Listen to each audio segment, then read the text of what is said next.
Welcome back, y'all, to another episode of Spittin Hoops. This is episode 26, and we are back with a full-on preview. The NBA season. We've done a lot of team previews, certain teams here and there, some special guests. Today, you're going to get all the teams. You're going to get over-unders. You're going to get award predictions by me and yours truly, Anthony. How are we feeling? What's going on, Max? Happy Christmas Eve of the NBA. I'm so excited. So excited to be here.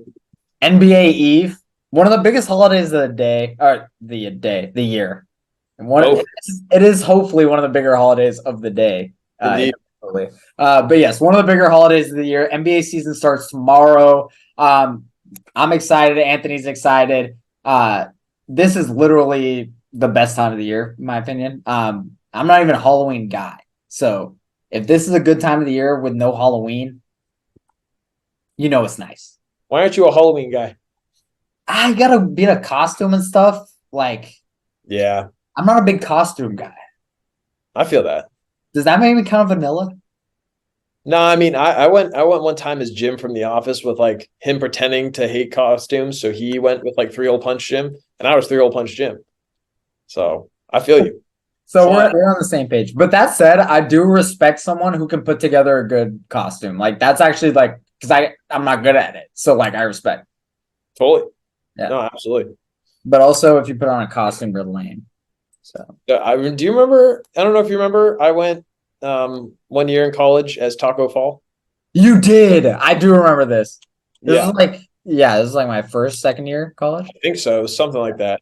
For the listeners, I went to a party store and bought a taco hat and put it on my head, and then wrote taco on my back of my jersey. Yeah. So that's how you could tell. I think that was the same year I went as a French person, which was just me holding two baguettes. just slowly were eaten throughout the night. Yeah, just super low effort costume. Anyways, yes. The NBA season is here. We have derailed long enough. First of all, though, just wanted to say we've hit 2,000 lifetime views on this channel. We know our last 4 or 5 episodes, 4 of the 5 have been with guests, and we really appreciate all the support. Actually, the Knicks season preview is now our most viewed full podcast video on our YouTube channel. So just want to say thank you so much. Much love. We really appreciate it. So yeah, and also follow us on Spotify too. Please. Love you guys. Yeah. Only love you if you follow us on Spotify too, though. My love is unconditional. I don't co-sign that, but please follow us on Spotify. Yeah, Anthony's putting it better than I am. But we're gonna get into NBA content now that we've talked about other stuff enough. We're just gonna hit some recent updates before we get into our full NBA season preview. We had a lot of news that's come in over the last 24 hours. Basically, the reason this is coming in is that teams and players that have rookie extensions, their deadline to sign those is when the NBA season starts. We're still waiting on an Emmanuel Quickley extension as well.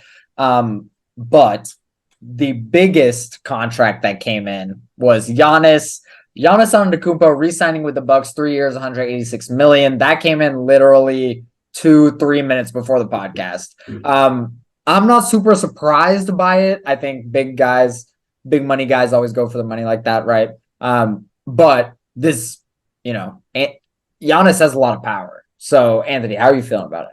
Absolutely wild news that just came out literally minutes before we started this pod. Crazy gut take reactions. So what's that mean? He will sign until the 2027-2028 season. That'll be his 33rd, going into his 34th birthday.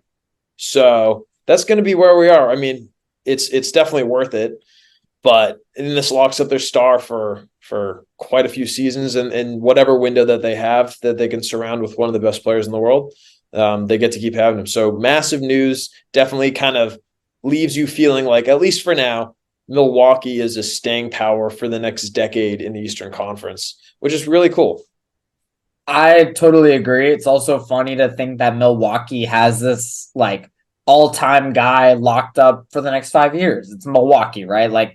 usually those guys, even if they stay, they'll use the power of like potential free agency, 1+1 deals, etc. But it's nice to see Giannis just like taking the money.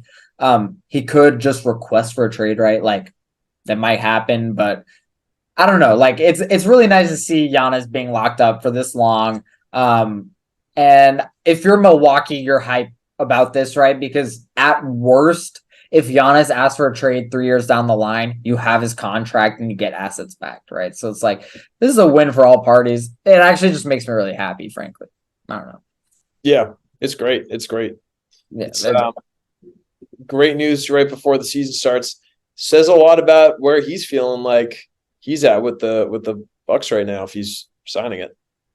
definitely. Like, but also you have to imagine that like if when you make the Dame trade, you're making that vote of confidence in Giannis. And it's like, I think Giannis might have had that pressure to also take the extension. Because he didn't have to. Like, pretty honestly, if he wanted to hold the franchise hostage, kind of, he totally didn't have to.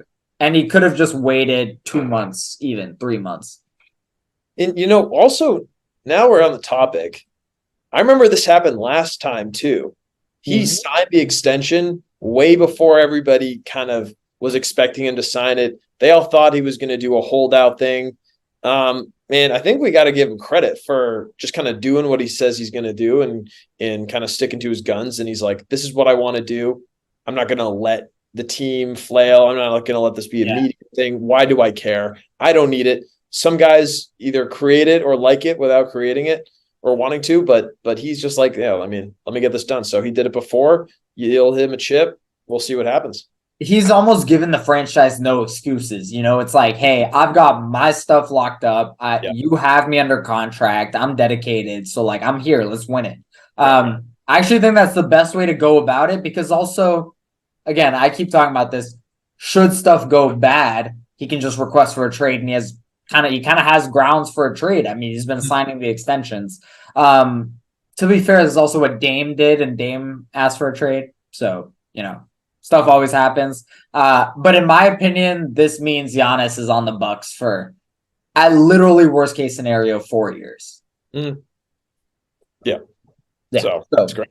I'm excited. Also, hopefully he stays there his whole career. That would be the ideal scenario for everyone. That'd be cool. Yeah. Moving on. Injury news. Steven Adams obviously missed the last half of last season with a big, I believe, PCL injury. Might be wrong there, but he's also going to be out this season. We got that tweet late last night from Shams.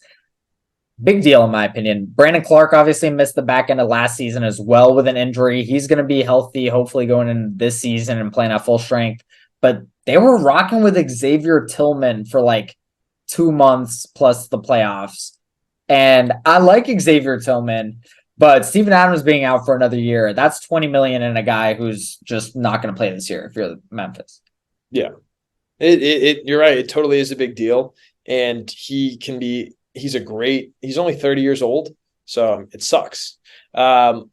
Losing him against there are some bigs in the Western Conference that he can go toe to toe with, or at least try to go toe to toe compared to a lot of other teams. So it's huge. It's a big loss, Brandon Clark. So now you got Triple J and then Xavier Tillman or like Santi Aldama. Like it's going to be an interesting line. And then you don't have Jaw for 25 games. So we'll see. We'll see what happens. They're still a great young team, but it's definitely a tough loss.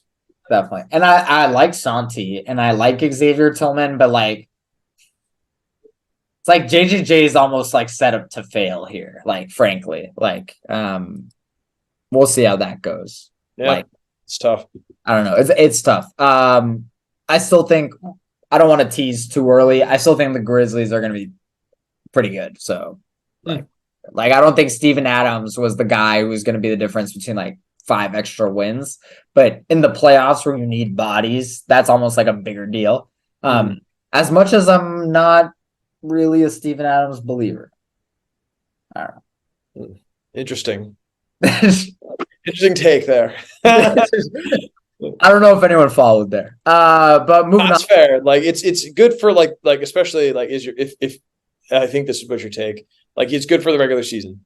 Like really helpful to have a body that can kind of like just like bang, get boards, etc. But he can be easily exposed in the playoffs, and he's not necessarily the ultimate key to their success. Exactly. And also in the regular season, if Ja's just like bad, that's what's gonna lose you games. Like Steven Adams having him or not. Like the difference between Xavier Tillman and Steven Adams isn't like a huge difference. It's the Much difference closer than than like Ja being ceiling Ja or JJ being ceiling JJ, you know. But in the playoffs, I also think as much as that might be a knock on Steven Adams in the regular seasons, quote unquote, like in the playoffs, he is a body you can throw at like the Western Conference has got big men galore, right? So I don't know. Between AD, Jokic, etc. Moving on.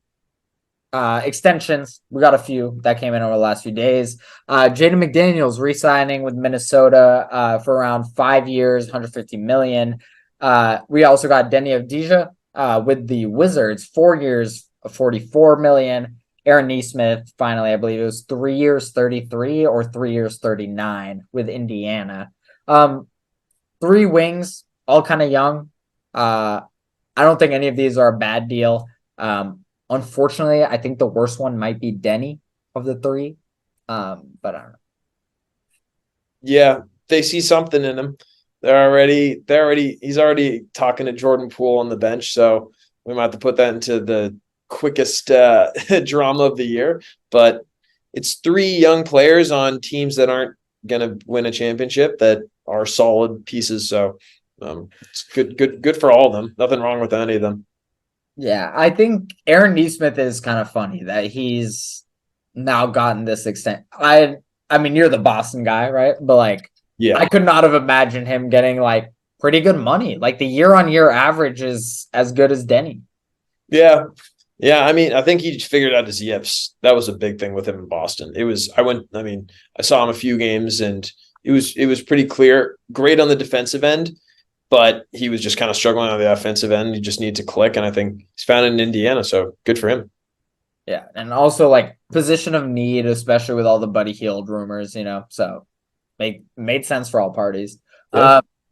The Jaden McDaniels deal, he's gonna be making pretty much 30 mil a year. And I think I love him. I think he's great. I think he's worth every penny, but it makes me happy that I feel like general NBA discourse is that he's worth this money. That in my opinion, he deserves it. And that just makes me happy because he's a great wing defender. He's not a liability offensively. And those guys can be the fourth, third best player on a championship team, right? I don't think the situation is great in Minnesota, but that's unrelated. Yeah, I mean, he was a big loss for them when he broke his hand right before the playoffs started. So in the Timberwolves, the Nuggets said it themselves. I forget who said it on the Nuggets, but somebody had said that the Timberwolves were the toughest matchup for them in the playoffs. So imagine if you have Gene McDaniels there. So good. I mean, that's probably the best pickup for out of these three. Yeah, I think like definitely the best player, but also like as Minnesota getting a guy of that caliber locked up long term. He's great. He punched a fire extinguisher. That's how he broke his hand. Yeah, If I remember correctly. Kind of funny, but it is. Yeah, unfortunate. um, Another pretty. Okay. yeah. Anyways. Anyways, I guess that rounds out the current moves, and we can finally get into the big moves, the NBA 2023-2024 season preview. We're gonna give you some awards. We're gonna recap some of last year, etc. Really quick, obviously last year Nuggets they win the chip against Miami. Kind of a crazy playoffs if we're going to be real. Overall, I think the NBA as a whole was pretty closer to the middle than we've seen than previous NBA seasons. Very competitive NBA season, and might have been one of my favorite in recent history. All NBA teams, obviously, first team, you had Giannis, Luka Embiid, SGA, and Tatum. SGA, kind of the surprising guy there, quote unquote. And then I guess the only other surprise from the second and third team might have been like De'Aaron Fox or Julius Randle going into that season, who are both on the NBA third team. Overall, some awards: Jokic MVP, Paolo Banchero Rookie of the Year, Brogdon Sixth Man, Mike Brown Coach of the Year, etc. Milwaukee with the 1 seed in the East, Denver 1 seed in the West. We'll go through each team overall, but do we have any sentiments? Anything you want to cover from last year? I think we also had our podcast during last year, so if you want to go see our recap of that stuff at the time, feel free. But is there any takeaways? One of the most exciting playoffs that we've had, honestly, ever since the bubble. There's been this like sort of the end of the Warriors, the bubble starts, and then this new era of basketball kind of came out. There's so much parity. Every single season is like, who's going to win the championship? It's not 2 or 3 teams that are jostling for the likely spot, and one of them is going to win it. So now it's, I mean, not a lot of people had the Nuggets to start the season last year. Not a lot of people had the Warriors the season before or the Bucks the season before that. So it's definitely a new time in the NBA, and this is probably the most exciting season just to come. So we keep getting better and better, boy. Yeah, totally agree. Honestly, I think last season was one of like the best NBA seasons I've ever watched. Like the top end talent might have not been at its peak. We had a lot of teams that were in dysfunction, quote unquote, but that almost made for like one of the most competitive NBA seasons. As much as like Denver was amazing, and like in retrospect, they kind of thrashed the playoffs, to be honest. The playoffs was super dramatic, and like even Denver, the Timberwolves beat them straight up in game 4. Like that was a game that Minnesota just beat Denver and like right complete game. So and they almost win game they almost win game 5 as well, Minnesota. They eliminated the game. And it's like there was just competitive basketball year round. It was great. Sorry. I don't want to rant about it too much, but honestly, these last 4 NBA seasons have been sensational. Only team that's made the finals twice in that span has been Miami of all teams. Yeah. It's of all the team, like it's nuts. Like you would think the Warriors are the team that had LeBron or the team that had Giannis, Jokic, etc. Right. The teams repeating, and that's the only team that's made the finals twice, and they didn't even win it once. So yeah, great NBA season. Enough raving about that. We're going to get to our Eastern Conference, Western Conference predictions. We're going to go team by team, review a little bit of last year, but mostly talk about this year, their future. We're going to go from 1 to 15 for each conference, and then we'll go from there. Milwaukee Bucks, really quick. First of all, 58-24 last season. They get eliminated in round 1 by a Miami Heat team that ends up going to the finals. But honestly, a pretty destructive loss. Obviously, the Damian Lillard trade comes in response, in my opinion, to that pretty devastating loss. Anthony, any thoughts? Bro, I mean, the Bucks just got a lot more dangerous and potent offensively. It's cool to see where they're at. They got 6 guys in the top 120 players in the NBA. So anytime you have that amount of depth, on at least on the top end, that's great. Now bottom end depth and sort of end of the bench, 7th, 8th, 9th guy, where are you going to find bodies? That's what we're going to have to see. So I mean, it stinks. There's so much to take away from the Bucks season last year. They were obvious title contenders. The playoff starts, the Heat get hot as what the quality of Heat is. And then the Bucks become some deer in headlights coaching wise. And Giannis gets hurt. And so the wheels kind of fall off at the exact wrong time. So I think they could have a bounce back year. Are they going to flail? What's it going to take for them to kind of get their 2 superstars together in unison? This Giannis news is encouraging for their spirit. So looking forward to seeing them play. Yeah, I'm looking forward to it too. I do have some problems with this team, frankly. I mean, I think they really just have a starting 5. Like, I don't, unless you're a big Malik Beasley guy, like that bench is not looking good, and I'm kind of worried about that. I mean, last season, obviously, like disappointing season and whatnot, but trading Jrue Holiday and like you moved Jrue Holiday so you could get Dame, but you didn't address some of the core problems, which in my opinion was the bench. So I'm a little nervous about this team, frankly.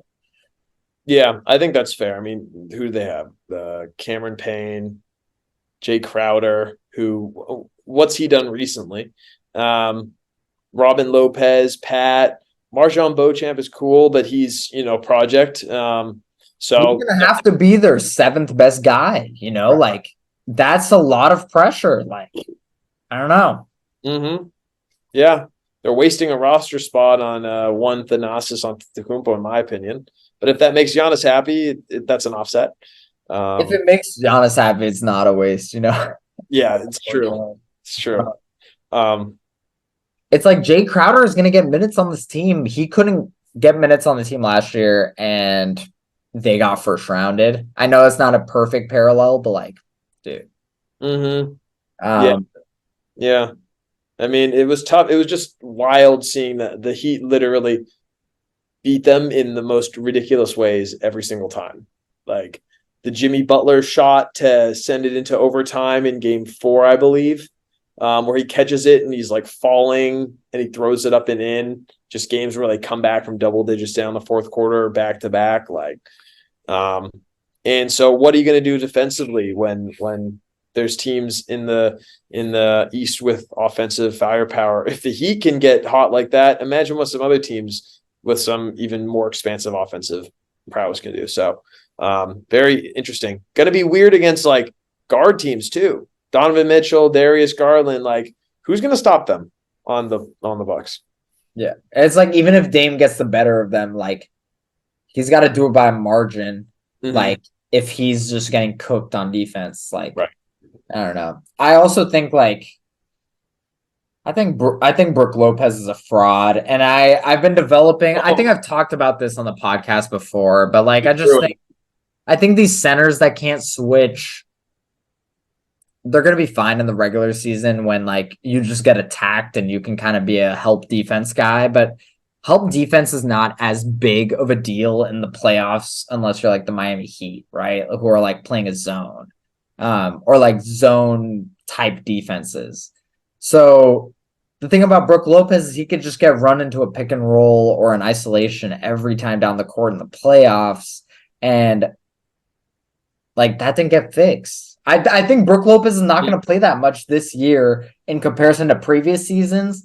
And like, I think Brook Lopez is I think he's a really good player for the role he does, but he can't be your like starting defensive center. He got all defense conversation last year. I don't think in the playoffs he's that guy. Yeah, I mean, totally fair. He didn't show it, and he's getting older. So that was a need that they were trying to find. Who did they look there first when they were going for this? We know how much Giannis loves Jrue Holiday. Is that where they kind of looked to see, can we get a Miles Turner here? Can we get somebody who can space the floor, shoot threes, but mostly be able to play solid defense on the back end and be mobile? Not a lot of guys like that out there, and so I guess they went in a different direction, but they couldn't really address it well. And like you're saying, I guess it's like who else at some point? Who else are you gonna get? Like, but I just think Giannis at the 5 is kind of the answer, low key, and like maybe we'll see what they do, because I also think there is a role for Brook Lopez. It's just in the playoffs, it's not as a like down low center who is just gonna get put in a pick and roll every time or switch. Like who does he match up with in the playoffs as a center? I mean, we know it's not Bam. I mean, Mitchell Robinson, okay, like in a weird way, I guess. Like, what's a really bad example? Like, this is a terrible example. Is like a spot up shooter like Clay. Like, I'm just a Warriors fan, so that's going to mind. But like, but like a guy where he kind of just has to run around and be some sort of presence and bother him, but like. I know he's a 7-footer, but the thing is, if you play him like a 7-footer, he's just going to get put into pick and roll every time. And it's like, I don't know. You got to put him on a you can either put him on a non-shooter or you can put him on a shooter and try your luck, is basically what I'm saying. Right. Like, yeah, like what if he just became their 3 and then they like just tried to find an actual big man, like they should be doing in Minnesota. I low-key think like that's like the next route to try. Like, I don't know if it would work. I think it's the next route to try. Magic are giving it a shot. Like, We'll see. Yeah. I don't know. We'll see. We'll see. Because I think the role of center on defense in the playoffs and regular season is just two different definitions. But Yeah. that's a greater existential NBA Yeah. conversation. Like, but over under for the Bucks, 53.5 wins. Last year they had 58. To be honest, I would go over if I was gonna bet this. I probably wouldn't bet this because that's like an injury away from losing this bet. Like that's not fun. But like, you know, Yeah. Yeah, I'm with you. A lot of question marks for me. When two teammates that are really, really good come together on a team that's not that deep. Thinking of like the Miami Heat when they first kind of got together. I don't remember how their depth was, but I know that it wasn't great for some of those seasons. And I think that first season didn't help. But LeBron, D Wade, Chris Bosh, they start 9-8 to start the season. yeah, So sometimes things take steam. I'm with you. Like maybe they hit 54, but it's not a pretty 54. But I wouldn't be surprised if they honestly got the under here. Maybe that's 53, 52. I still think they easily clear 50, but I think they might just be one of those teams that happens to win 51 games. Like who like there weren't many teams that won 50 games last year anyways. So with the league that's more parity, they lose more games like early when they're trying to figure it out. Then they kind of get hot towards the end and they become the team that we know they are. But yeah. so I think that's fair. I'd probably hit the over just 'cause I think 54, like in 50, terms of the East, they're yeah, gonna get a lot of layup games in the East. yeah. There's less parity in the East than there is in the Yeah. West, which is an interesting phenomenon too. Yeah. It's like you could argue the top end teams in the East are like a good batch higher than the West, but it's like the West just has 14 teams going for playoff spots. Right. You You know? have 45 wins in the West, and you could still be considered a finals contender, Yeah, depending on the team you are. So, exactly. so Next up, we got the Celtics. Anthony, this is your team, so I'll let you carry this part, obviously. But Drew Holiday comes in, Porzingis comes in, Marcus Smart is out. Grant Williams is also out. Overall, pretty spicy offseason. I think the consensus take, including my own, is that like you guys got better. How are you feeling about it? oh yeah, I mean, yeah, Robert Williams out as Yeah. well. So a lot of mixed emotions on this one. Really tough to see Marcus Smart go. Stinks that we weren't able to figure that trade out with Malcolm Brogdon and still get Kristaps Porzingis, because that ultimately would have been, in my mind, the best thing, like the thing that we really need, especially after losing Grant. He let's be honest, he's pretty goofy, but he was a vocal leader, and we needed something like that. So that's tough to see. But at the end of the day, like you said, very excited for what the new squad's going to look like. Some questions about the depth at the 5, like what's that going to look like? If I'm like an objective kind of, let me step away from how excited I am, but like, I definitely have questions. Any championship team has questions right now, so I'm gonna just go with like, bro, this team is just so stacked. 5 top 50 players in the potential starting lineup, and then you have Al Horford. Tatum, he's going to be first team All NBA candidate once again. Jaylen Brown, I've heard that the streets are saying that he's been just walking to and fro with dribbling a basketball with his left hand, hopefully, please. Dude, Kristaps is amazing. We'll see if that year with Washington with the health was an aberration or not. Optimally, it's not, you know what I mean? But and then just a defensive backcourt that is going to clamp up everybody in the Eastern Conference. Like it's really, really, really exciting. I don't love the bench. I don't hate the bench, right? I think Jordan Walsh was a solid draft pick. Liked Sam Hauser a lot in the minutes that he played. Obviously, if that's Al Horford coming off the bench, he's old, but he's dependable old. Takes care of his body. Luke Cornett, good minutes guy. Peyton Pritchard, another guy, see what he can do. And then O'Shea Brissett, Lamar Stevens. So, and then this new guy who Nathan Wright, right? And then so, guys that are solid, and it'll be good minutes. I mean, we have a top 6, and then hopefully a top 7th or 8th can come through during this regular season. Who's going to be that guy that can kind of step it up? hope like every good championship team has one. Who's it going to be this year? Whoever it is, they'll be big for us in the playoffs when we need them. If / when somebody gets hurt, some issue happens. At the end of the day, though, we go as Tatum goes.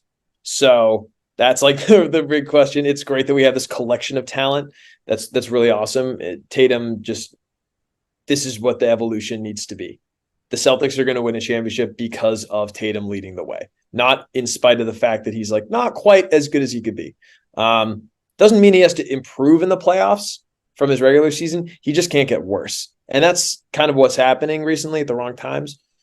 That's a bit of my kind of soapbox. We can kind of get into how we think they're going to do and so on and so forth as we go. But yeah, that's me for them.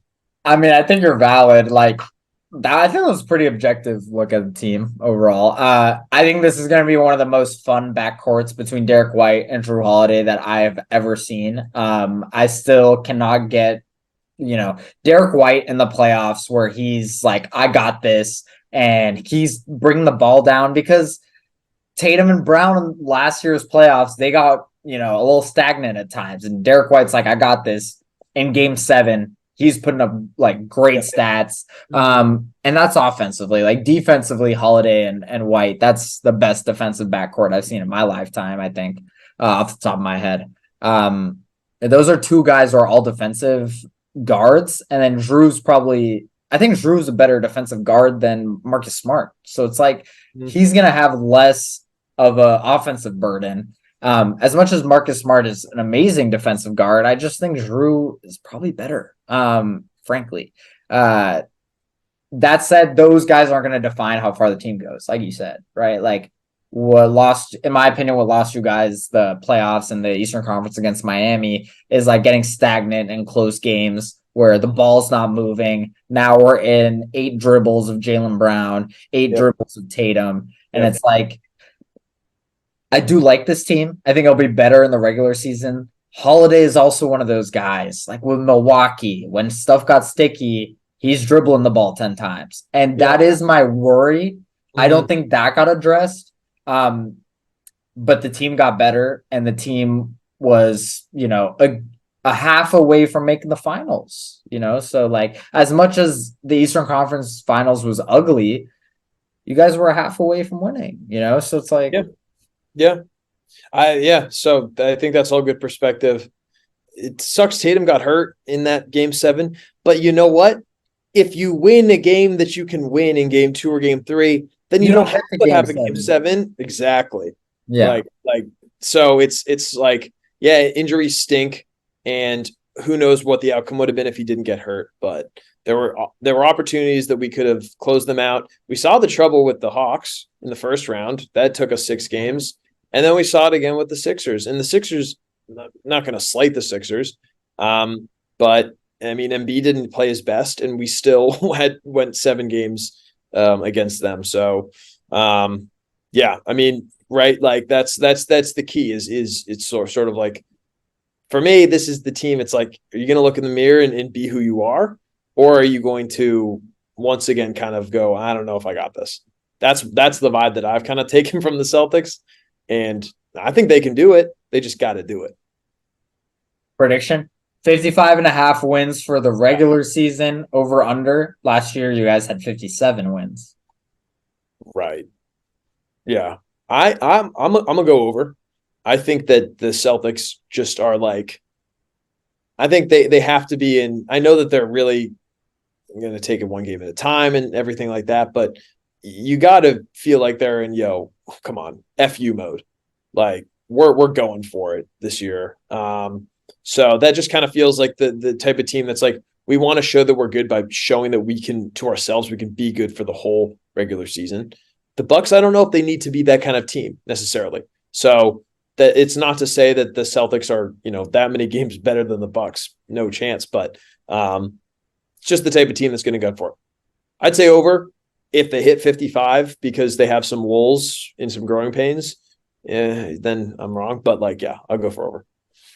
I honestly tend to agree. I also think like Rob Williams was super injury prone, and like as much as Porzingis is, like, You guys were able to overcome that last year with Rob Will, Drew and Holiday and Drew and White. Sorry, that's both that's an upgrade. And I think Tatum playing at the 4 is going to be great for his development. I'd slam the over. I could only see you guys going under if it was injuries. That's always possible, but like whatever. Do you have any playoff predictions? You want to get to that in the end for the Celtics? Yeah, let's say playoffs. We'll save it. Moving on. Philadelphia 76ers 54-28 last year, lost in 7 games to you guys in the Eastern Conference semifinals. Overall, I mean, pretty solid regular season. You had absences in the playoffs from Joel Embiid, injury-wise, which definitely didn't help the situation. But Joel Embiid wins his first MVP, and James Harden wins you a few games last year in the playoffs, while Tyrese Maxey, developing.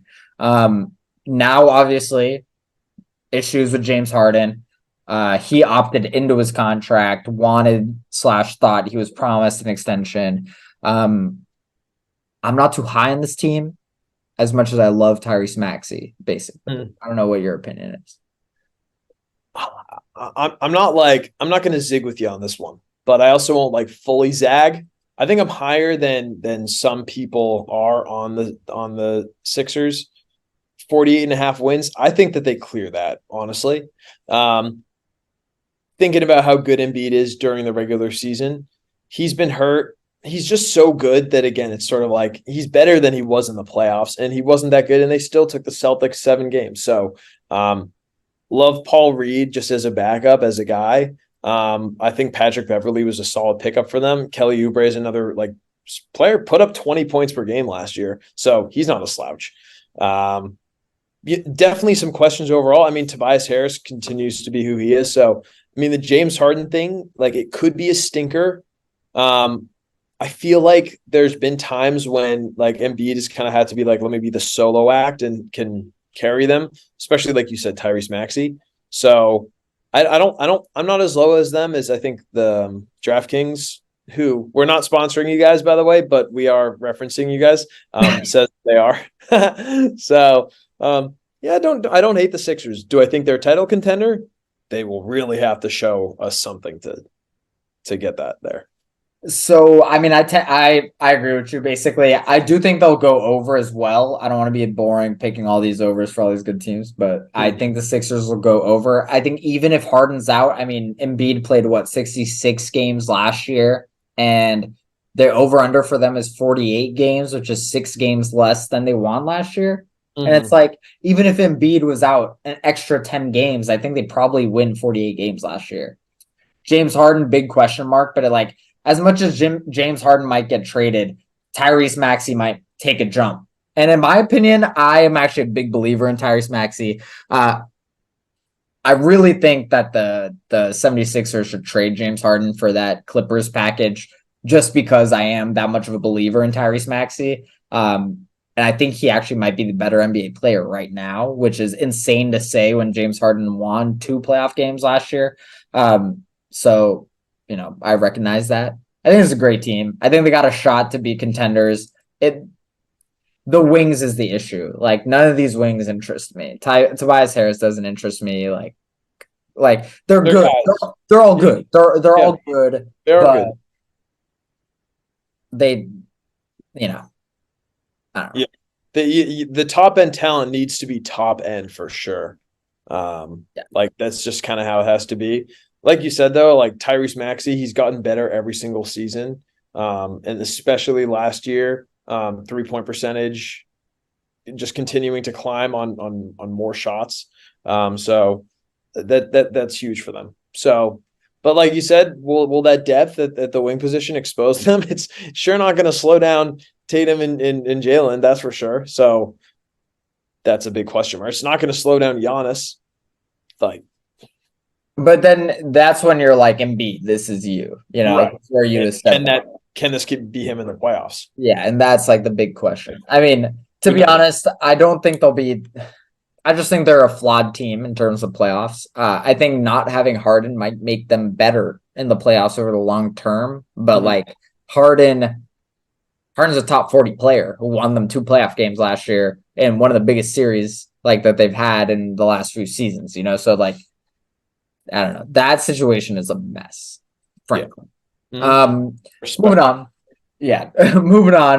Cleveland Cavaliers last year, 51-31. No major moves outside of sign and trade for Max Strus, keeping the core intact. But I believe this is the last season of Donovan Mitchell's contract, so those questions are going to start getting asked. I'm personally, I'm just gonna move quickly with this. I don't think they made any major moves. I think this team will be better in the playoffs now than they were previously. I think they'll be worse in the regular season now than they were previously, if that makes any sense. I think they won't care as much about the regular season and they're gonna be focused more on the playoffs and they'll be more of a threat come playoff time. Yeah. It could go both ways, I think, for me.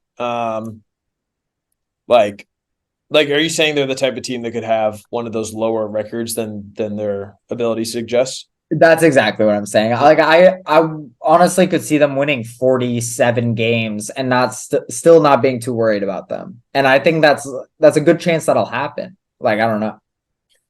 They had an okay quiet offseason. Who they got Max Strus coming off a heater from the Heat. Ricky Rubio comes back. We'll see if he can kind of stay healthy again. Welcome back, our Lord and Savior Tristan Thompson, NBA champion. So as much as that's kind of memey, that's also championship presence that's on the Cavs. So it's another year for the guys to gel. Donovan Mitchell, just looked it up. His contract ends. He has a player option for the 25-26 year. So he's there for a bit. But and the rest of the guys that matter are locked up. So yeah, I mean, I'm with you. I'm not too hot or too cold necessarily on the Cavs. They haven't really shown anything the last couple of years. I mean, I feel like 2 seasons ago, right? They take that step where it's not Colin Sexton, it's Darius Garland. He's good. They get Jared Allen. Then they draft Evan Mobley, and then they have Evan Mobley as the rookie. It's like, oh, this is something. We could have something here. And then people kind of expect those teams to take a big step that second year, and it doesn't always happen. But you make the playoffs, you win a game, lights are bright. So we'll see. I mean, they got the talent, but can they match up? They got good bigs, but it's a lot of question marks there too. Yeah, I kind of think there's a Jared Allen trade question that's going to pop up. I think the way the NBA is going, Mobley is kind of like a pretty perfect center. And he needs to put on weight. He did get bodied by Mitchell Robinson for a whole playoff series last year. But I think that's going to become a question mark. But there's still going to be a good team. There's so much talent to be like bad in any way on this team. They could literally, in my opinion, honestly, they could have a major injury and still finish with 45 wins. Yeah. Like Donnie could miss 3 months and they would still have 45 wins. This team's like talent wise is really good. Fit wise, that's what I'm a little nervous about. But I'd pound the under at 50.5 wins, but like that's not how I feel about the way this team's going. I think Strus was also like a great addition, and like that's the sort of guy I want to see them go for, a 3-point shooting wing Yeah. who is physically able to play defense. You're Right. kind of hoping Mobley just is the do it all on defense at some point. Yeah. Right. And Isaac Okoro, he's got to show that he can hit threes before you can trust him to do that. So yeah, and I think Okoro, if he was gonna make threes as a consistent clip to the point where you trusted him, we would have seen it already. I'm just not as much of I'm not a major believer in him, frankly. right. Yeah. But New York Knicks, fifth seed in the East last year at 47-35. No major moves this offseason either. Dante DiVincenzo comes in, kind of reinforcing the fringes. Last season we had the first season of Jalen Brunson as the A+ guy on a team, and he was great, frankly. Julius Randle, though, he's the one who ends up making All NBA. And now we're waiting on an Emmanuel Quickly extension. Anthony, how are you feeling? Knicks are another interesting team, dude. They're cool. I mean, love Jalen Brunson, like you said. Is he an All NBA guy this year? Who knows? Or could I mean an all-star, hopefully. Emmanuel quickly, I think he's still having some contract negotiations. He's on the team, so he's an exciting player to have.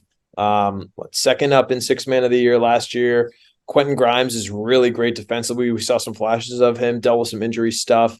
RJ Barrett is, I think he had some moments in the playoffs when he kind of stood up, and it was good to see. I love Josh Hart. You know that I love Josh Hart. And so, Hartenstein, Mitchell Robinson, that's an okay center. So they got a bit of a squad. We'll be curious to see kind of what they do, but with Jalen Brunson, with Josh Hart, as kind of like I think they're two core guys that I like the most. They could be primed to make a move. Maybe that's the thing that gets them there. Their ceiling isn't that high without somebody else though. Yeah, I agree. I mean, and also we did our full preview on this, right? A few episodes back. Go check that out if you haven't already. Right. But I think they'll be about as good as they were last year. They might be a 50-win team. I'm a believer in Brunson. They'll win in the first round and lose in the second round, probably. Or maybe even get first rounded. I just think talent-wise, they're not there. Right. Yeah. In terms of over under though, 44.5 wins, I would take that over. I would take the over. Yeah.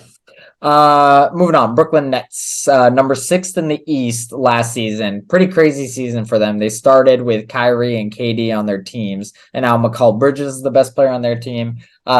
Pretty fun team to watch though, frankly, 45-37. They made no major offseason moves. They're in a weird situation where they have a lot of picks coming up in the next few years, but they don't have their own pick right now. So they kind of need to be semi-good right now. But they made some slight moves. You got like Dennis Smith Jr. coming in. Lonnie Walker. Yeah, which, players that I like. This team really, and I don't think anyone would disagree here. It's a conglomeration of guys you wish were on your team. But yeah. Wow. That's a great way to put it. Yeah. Like Nick Claxton, I love Nick Claxton, but if he's your third best guy, like I don't know how good you are. What are you doing? Right. Yeah. Yeah. Spencer Dinwiddie, great piece, great player. I mean, Mikal Bridges, I think, is the closest one, but he's a fringe all-star level guy. So yeah, I want him as my second or third best player on my chip team. No duh. But And he was great after the trade, right? But it's also like, let's see you be for a full season the A guy on a team.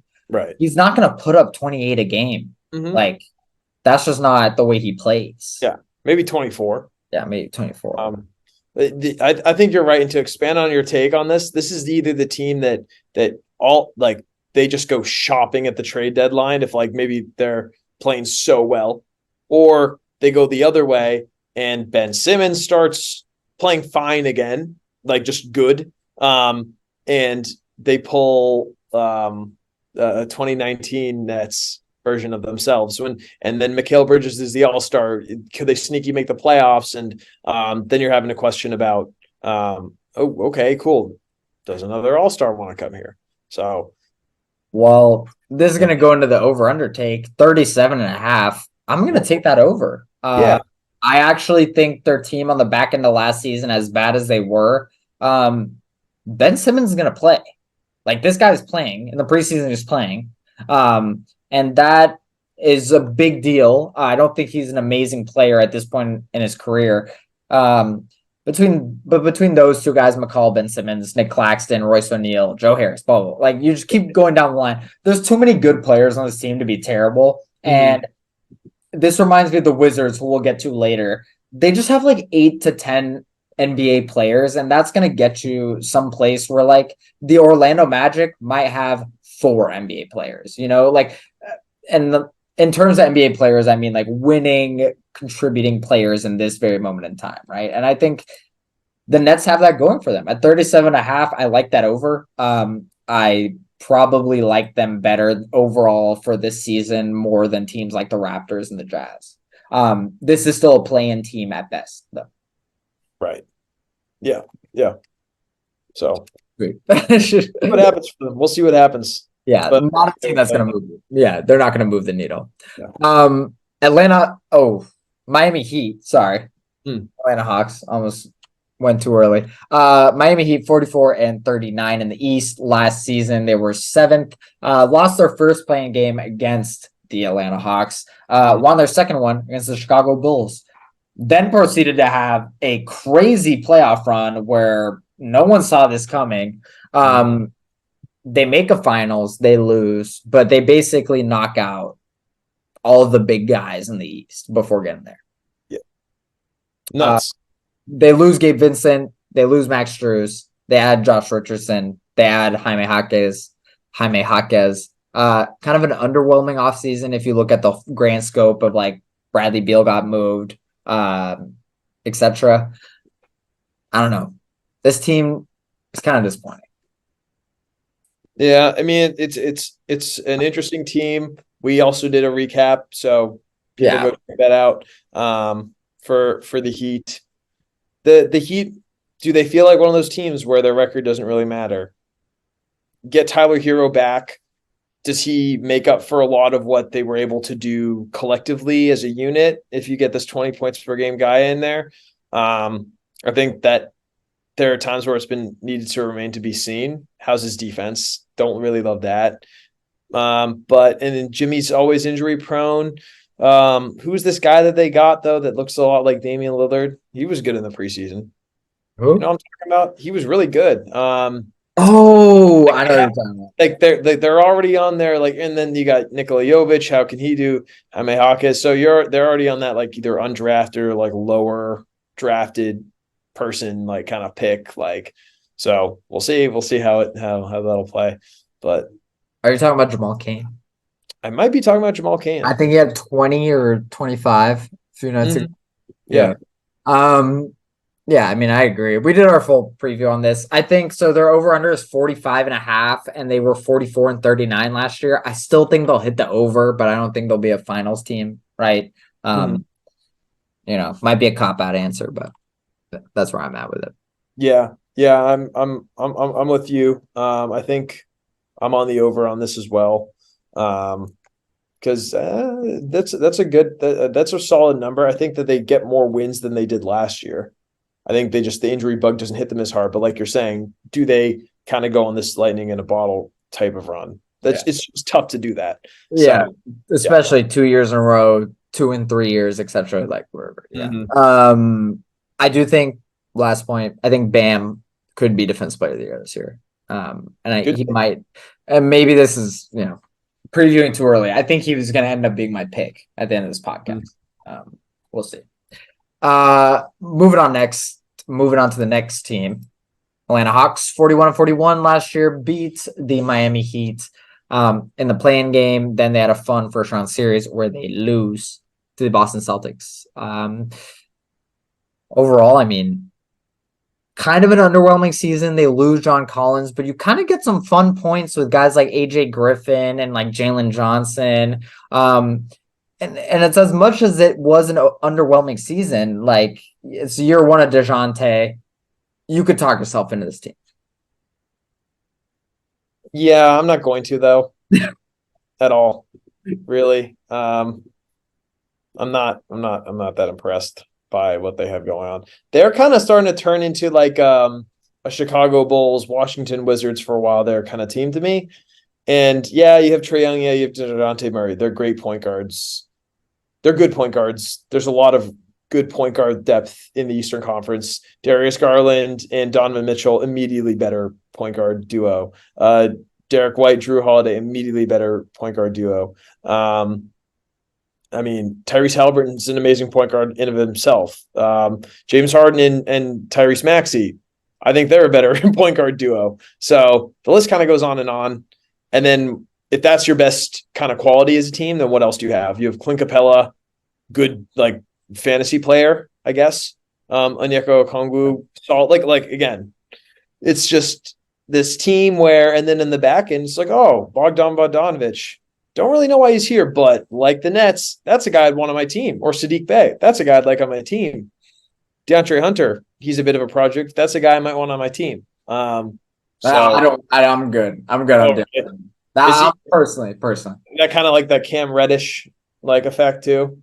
Yeah, he's better. let's be straight about it. Yes. Like Yeah. he's definitely better. Yeah. But like Hunter is always a guy I feel like you're wanting like a little bit more. Like Mhm. I don't know. That's not a super educated take, frankly. I'm not a massive watcher of the Atlanta Hawks in Yeah. general, but and I do think the thing was the my issue with DeAndre Hunter. I think he's not starting for this team potentially by the end of the year. I think between Griffin and between Jalen Johnson, if this team comes out and they're 500 for the first 20 games, they're going to start switching up starting lineups, giving those younger guys more minutes. Mhm. And as much as I see this team going under this year, where they're at what 42 and a half, I think this team's pretty good. Like I kind of like as much as you compare them to the Wizards of old, in terms of being stuck in the mud or like the Bulls. I really like AJ Griffin. I think Jalen Johnson is also really exciting. He does really interesting, like just decision making off of a pick and roll, which to me with Trae Young starts being really interesting. If especially when you're a guy who can also finish as an athlete. Um, but those guys are too young. They're too young to be competitors for a top 5 seed. If those, unless DeAndre Hunter shows us something that he hasn't yet, I can't really go over on 42. Right. Yeah. I mean, it's tough if I feel like we're kind of about to get into this zone where we're about to talk about a lot of teams that are in this like around 40 win like pace coming up. And so like much, the Eastern Conference doesn't have the same depth that the Western Conference does, but it has its own kind of weird play-in esque type of depth. So you're going to have to be battling a lot of different teams. The four that come off the top of the mind are five, honestly, are the Bulls, the Raptors, the Nets, the Magic, the Pacers. So those are all teams that maybe they steal fewer wins from, and then so that kind of messes with them. I'd lean under, but again, I mean, because if they win 43 games, I'll be a bit impressed. Yeah. So Trae Young, he could be good on a team, but I'm still fascinated by that core. I really like I'm not trying to sleep on Trae Young or DeJounte Murray. I actually think I think both players are really good. Like I actually think DeJounte Murray, I might have said it on this podcast that he might be better than Trae Young. I'm gonna retract that for now. But I think DeJounte Murray is like a sensational player. And as much as that fit isn't perfect right now, Mhm. I can see a world where it gets worked out. I just don't know if that top end talent is even good enough. Yeah. Yeah. No, I feel you. Yeah. But Moving on. Another team we've done a preview for, Chicago Bulls, 40 and 42 last year. Really don't want to dwell on this too much because we literally posted this yesterday at the time of recording. Yeah.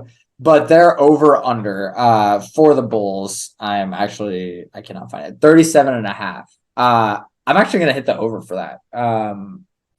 There's gonna be some teams this 40 win range. It's gonna be a little tough to do overs for every single one of them. I already took one over for the Nets.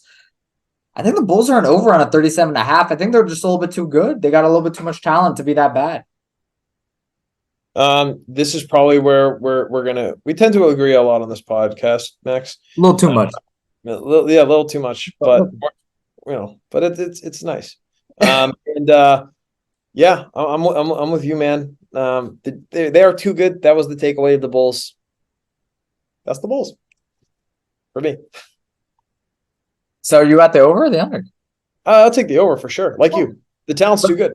Yeah, the talent's too good. Yeah, Yeah. You win 39 games, okay. Yeah. Like that's a solid under, but I'm actually funny enough. I'm really trying to go to the season opener for the Wizards, and I'm really trying to stop by the MGM on the way there to put an bet for this bet in particular, like this Bulls over, because I cannot see a world. DeRozan could miss 2 months, and I'd still feel like they could win 37 games. dude, there's some parlays to be had here. There are some parlays. Teams where it's strong. Yeah. Spittin Hoops betting show. Yeah. Coming soon. Do not listen to us at all. What do they say on their show? Like member FDIC. Oh, yes. Approval. Yes. Which is also a banking thing, not a betting thing, but whatever. That's plus. Moving on. Toronto Raptors 41 and 41 last year. They've been in a hangover for like 4 years after winning the chip with Kawhi Leonard, and finally they made some moves away from it. They re-signed guys like Gary Trent while they let Fred VanVleet leave. Grady Dick in the draft. Hey, yo. Overall, not a team that necessarily moves me a ton. This is the team they're gonna be in conversations to trade away every player. They're gonna be in conversations to trade for every player, and then they're gonna go 38 and 44. And it's like, cool. And barring a huge jump. Again, I feel like I might be generalizing a bit, but I can't really see this team being that much worse or that much better than their over under right. I'm with you, dude. I mean, I think they hit the over because, like you, I think they get to 38 wins. Maybe they get to 40. I think that's more likely than them hitting the under. But again, it's one of those teams. If they make the plan, I'm not that surprised. So, but it's like, where are you going? Don't know. Pascal Siakam is great. I think I'm a big fan of Pascal Siakam's game. Scotty Barnes is solid rookie prospect. Okay, sophomore season. See where he's able to kind of get to. OG Anunoby. It's tough. But like you said, they're doing that sleepwalk a little bit after that Kawhi chippy, and like, bro, come on, stand on your Canadian business and go ahead and figure out what you got to do, because I don't know what you're holding on to. I'm gonna take the under.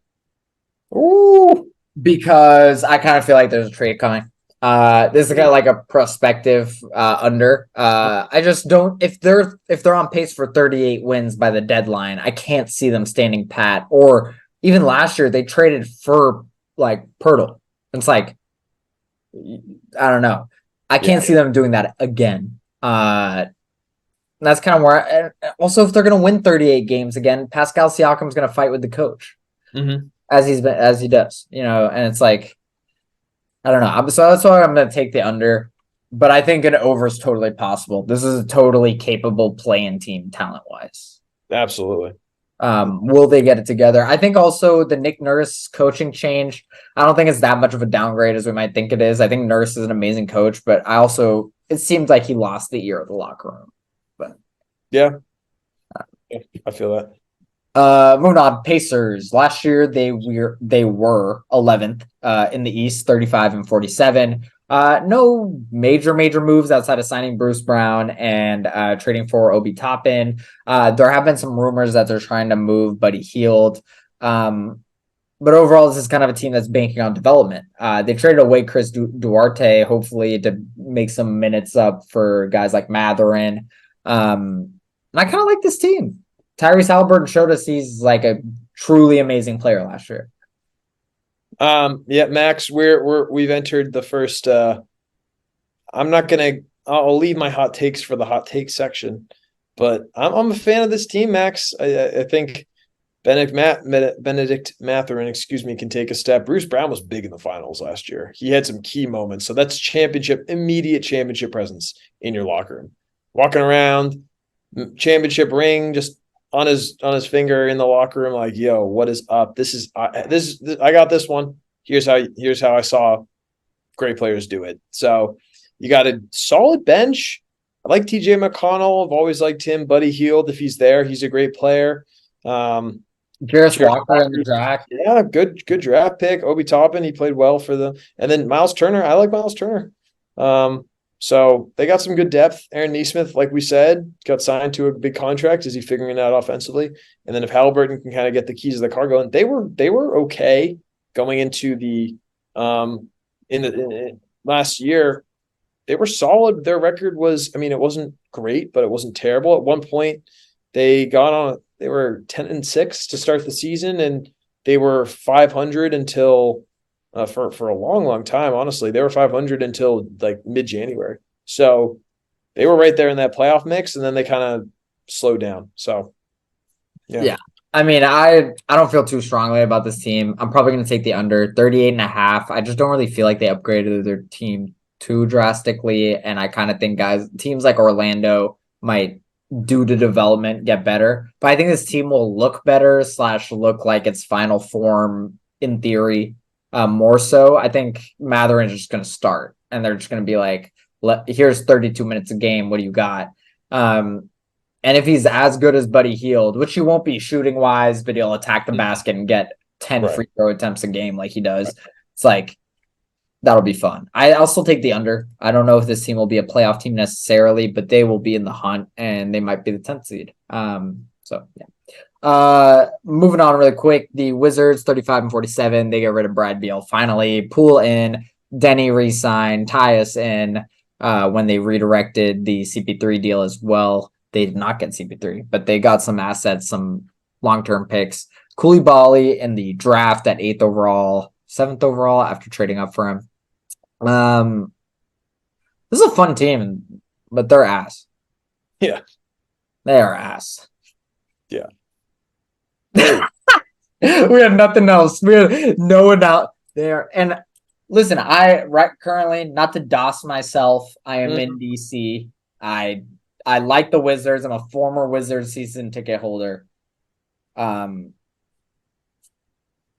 This is a bad team. I think they'll go over. They'll go over 24.5 in my opinion, but they might win 25.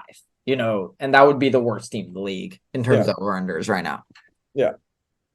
Yeah. I don't like the Wizards. So I'll just say that right now. Spittin Hoops. I'm not a Wizards fan. I'm not. I wasn't a fan when we played them in the playoffs. I thought that they were all that. John Wall hit that 3 to push us to game 7, which broke my heart. I was so scared of them. A lot of trash talk in that era, but Isaiah Thomas cooked them, and I'm forever grateful. I mostly do not like the Wizards because I went to a playoff game with them, and Celtics were playing, and we were tied 12-12 midway through the first quarter, and I said, okay, this is going to be a good game, and then the Wizards won on a 20-0 run, and that was the game for the rest of the time I was there. So I don't like the Wizards. I'm happy that they're really bad, and Tyus Jones is a great player that shouldn't be on this bad of a team. Jordan Poole is going to put up a lot of shots. Denny Avdija was just signed for $55 million, and Kyle Kuzma is arguably your best or most versatile player on your team, if not Jordan Poole. So they're going to be bad. Washington Wizards. Yeah, Okay. we'll go to a game. We'll go to a game. We'll go to a game. Yeah. We'll do a live spin hoops from there. No. Yeah. Yes, we will. But that's literally more Wizards talk than I needed on this podcast. Yeah. Like low key. Moving on. The Magic. We already did a whole podcast on the Magic too. Mm-hmm. That was already enough Magic chalk. 36.5. I'll take the under. I think Paolo and Franz are going to be better. I think the rest of the team is going to be a little worse in terms of just development and where we see them.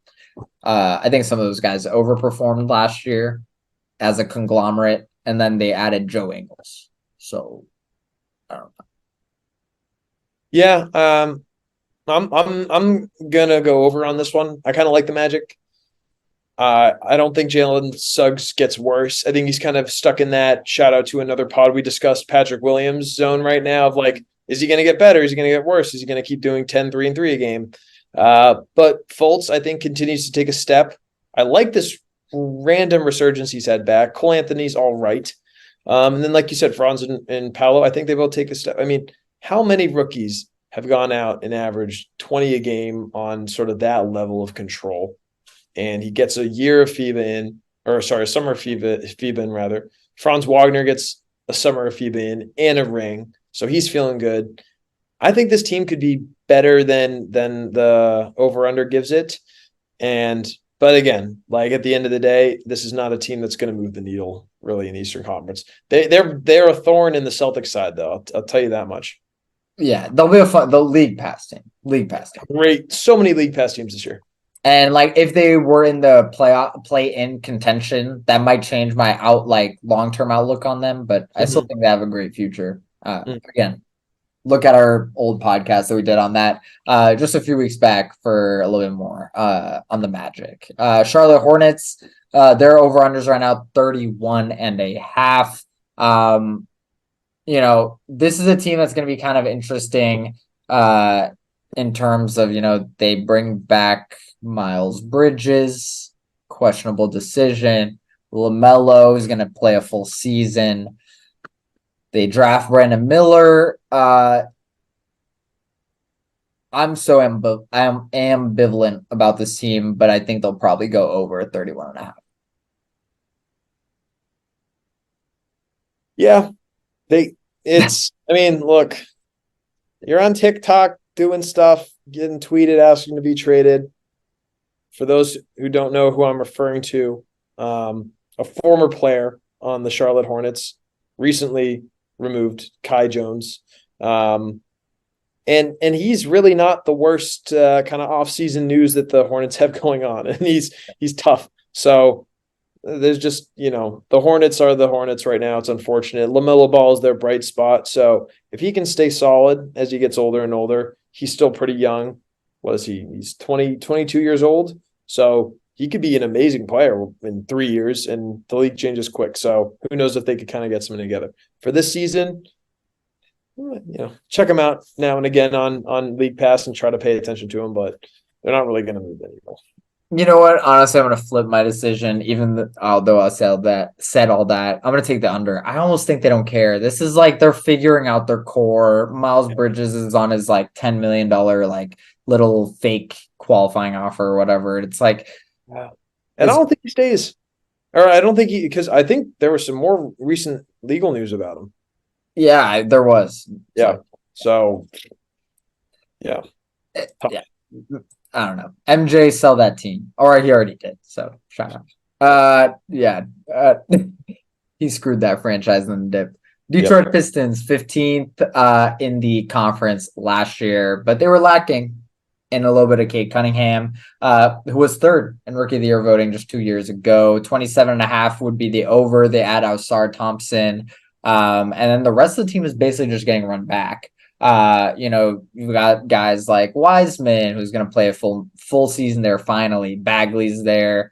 Isaiah Stewart gets extension. Jalen Duren's probably going to step into the starting lineup.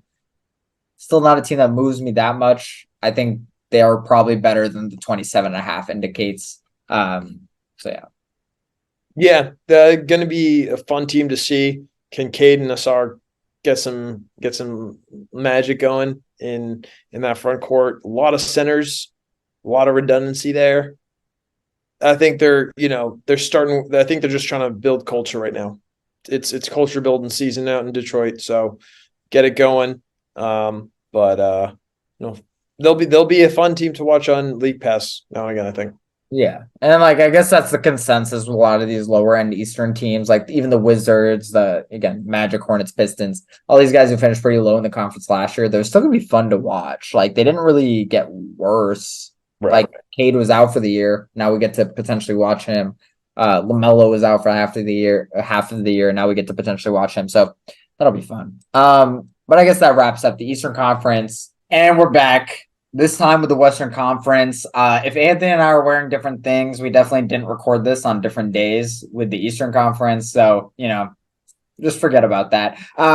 We're going to keep going. Just keep the whole flow the same as per usual. We'll start from the top to the bottom of the West from last year. And that means we have to start with the NBA champions, with Nikola Jokic at the front of the team, the Denver Nuggets. Anthony, I'm pretty excited about this team, to be honest. In general, this is a team that's young. They are getting older. They're getting more refined in play style, etc. I'm sure you agree with this, but they're going to be a very worthy, title defense team, whether they win the chip again or not. Dude, yeah, 100%. As we speak, they're playing with the Lakers, and close game, bro. I mean, but I think they're playing with the Lakers more than they're playing the Lakers. What do you mean? It's a good question. What I mean is that they know how to get it done in crunch time, and we saw this in 4 straight games against the Lakers last year. People can. It's true. It was a competitive 4-game sweep, no doubt. But a sweep is a sweep for a reason. You don't luck your way into a sweep. When the Blazers blew 4 straight leads in the conference finals against you guys, the Warriors, you guys won all those games because you were obviously the better team. So, Jokic is amazing, dude. Jamal Murray is fantastic. another year with Michael Porter Jr. healthy, kind of getting into the mix of things. We're seeing Peyton Watson already making some great plays in this game. Same with Christian Brown. So the young guys can they kind of find their sixth and seventh guy like again, KCP. So bro, very well rounded team. A team that if there's one that could go back to back in this era of parity, it's probably this team. Yeah, I tend to agree. Their play style is also super sustainable. They didn't win a chip as like one of the better defensive teams because they like didn't need to, which, if you're able to win chips without having that great of a defense, like that's very impressive. Pretty rare nowadays in modern NBA. But they're a team that gets stops when they need to. It's like a situationally good defensive team. They don't necessarily have any huge stoppers. I think Aaron Gordon's he gets a lot of respect on defense, but I think Aaron Gordon's good defensively. I think Jokic is good defensively. All these guys are good defensively, but they come together and they're like an A+ unit in terms of getting situational stops, which always helps in the playoffs when you're putting up 130 a game because you have Jamal and Jokic, right? So I don't know. Great team. They're over under this year is 52.5. I'd be pretty down to take the over on that. Frankly, last year they finished with 53 wins, but also they really rounded into shape. They are a better playoff team than they are a regular season team. We've always kind of known that with guys like Jokic, who's a playoff riser, Jamal Murray, playoff riser, etc. So that is one thing, but I just think they've had a year, they figured it out, and I assume that'll continue. On the other hand, and this will be a point that I get to later, they did lose Bruce Brown, and they did lose Thomas Bryant. They lost also Jeff Green. These aren't big losses, right? But for context, right, in Game 7 of last year, or not Game 7, in Game 5 of last year, the closeout game, Bruce Brown got the 6th most minutes on the Nuggets, and Jeff Green got the 8th most minutes on the Nuggets. So that's 2 bench roles that leave. To replace them, quite frankly, not much happened. If anything, it was more extensions. Reggie Jackson's back. Zaji got an extension. They used their draft picks, right? Use their draft pick on Julian Strother. I don't know if I'm saying that correctly, but he looks promising. But there are bench spots missing on this team, and it's evident. If they figure them out, they're golden. And that's easier to figure out bench spot than starting talent. But that'll be a bigger point that I have later. But that is an issue I have with this team overall. Fully. And in that lack of defense, I think against a team that has fantastic offensive firepower, who can match that or who can just run with them. The Lakers are a great team. How are the matchups? I don't know. This is a different play style. But like you said, and also the West is just a tough, deep. Every single night's going to be a battle. So to win a lot of games, they won 53 last year. So as a good number 1 seed. So it's parity season, baby. Yeah, I mean, we're going to see. It's going to be interesting because also I feel like the West, we'll get into our next team, I guess. Memphis was number 2 last year, right? The West is going to look pretty different this year than it did last year, in my opinion, but there'll still be a lot of parity, a lot of teams competing. The gap between the 2nd spot and the 10th spot in the West last year was a less than 10 game separation. So this is a very, very close conference. So getting into the Grizzlies with that, I think they might be a team that ends up struggling due to the parity that exists. Brandon Clark out indefinitely. Steven Adams out for the year. We just found that out a few days ago. Talked about that at the beginning of the podcast. Obviously, John Morant, he's going to miss the first 25 games due to suspension. They did trade for Marcus Smart, but you're losing Dylan Brooks, who his time had run its course there in Memphis. But Dylan Brooks is a very good player. Probably not as good as Marcus Smart, obviously, but that's the addition they made. Full season Luke Kennard this year. I'm a little bit worried about the Grizzlies. I liked them on paper a week or 2 ago, but hearing that Brandon Clark's still out indefinitely and Steven Adams is out for the year, that changes the top end potential of this team, in my opinion. Dude, yeah, 100%. I mean, um, it what? So Jaws out for 25 games. Yeah. Yeah, there's the stats about, oh, look how good Jaw we are without Jaw. We're 19-2. Yippee ki this, that, and the other. Like, bruh, who's the best player in this team? Triple J. Okay, Triple J is the best player that you have in the West. Like, that's not a good sign to start. It's a great, I think, overall team. I like the team. It's a good young team, and Jaw's a fantastic player. Once he gets back, I think he's a force to be reckoned with on the Grizzlies. But let's see. Wait, hold on. Let's. Yeah, Steven Adams by Brandon Clark by D Rose, good mentor. Marcus Smart, good player. A lot of good players. So I'm with you. I think that they're going to be a bit lower. I actually have them in. I'll say this a bit early. I have them in my play-in tournament. And I think Like, that's totally fair. I think that's totally fair. yeah, and they have to win 2 games. Yeah. And they were, oh, for you. You think they're gonna have to win 2 games. Damn. Yeah. I mean, the thing is, I will say they've had a propensity to overperform while Jaws out, and I also think that's like a team culture thing. They're also like they're not going to get punked whether Jaws there or not, which I respect a ton, and I think that starts even with like Desmond Bain. Desmond Bain usually when Jaws out is performing well, but that was also Tyus Jones was there, like a perfect backup point guard, right? Who could slot in. Now it's going to be Derrick Rose. Now it's going to be Marcus Smart. You know, I don't know. I'm a little bit worried about them. And it's unfortunate because, to be honest, I feel like they kind of missed a tiny window that they had. We didn't realize that there was almost a window, but like, I think they really could have beat the Warriors 2 years ago when we won our chip. Like that Grizzlies team was genuinely fantastic. It made a lot of sense. But it's kind of just like slowly devolved since then on and off the court. So, Yeah, it's weird. It's an odd phenomenon, dude. yeah. That said, I will say Ja is, in my opinion, probably one of the top 15 players in the NBA, and like that could get you far. And he could also jump. There was honestly a time I had him close to top 10 and even in the top 10. Even like 2 seasons ago, right? So like I'm just incredibly impressed by Ja as a player. I think he also has a play style. The getting to the free throw, slow it down, play style. It works in the playoffs. As much as it hasn't worked for him last year, it didn't really work for him last year. That wasn't even a him thing. That was a team thing, you know? So like, yeah. Probably enough time spent on the Grizzlies. Over under for them is 45.5. I'd probably take the under just because Ja's out 25 games. I don't think that's a reflection of their playoff potential should things go well, but Steven Adams is also out. So Yeah, yeah. It's how could they can definitely play well and they can play with any team when they get in. I believe that they'll play the Nuggets in the first round because that's the only way they're going to get it. In my mind, it's a lot. It's a lot to lose, bro.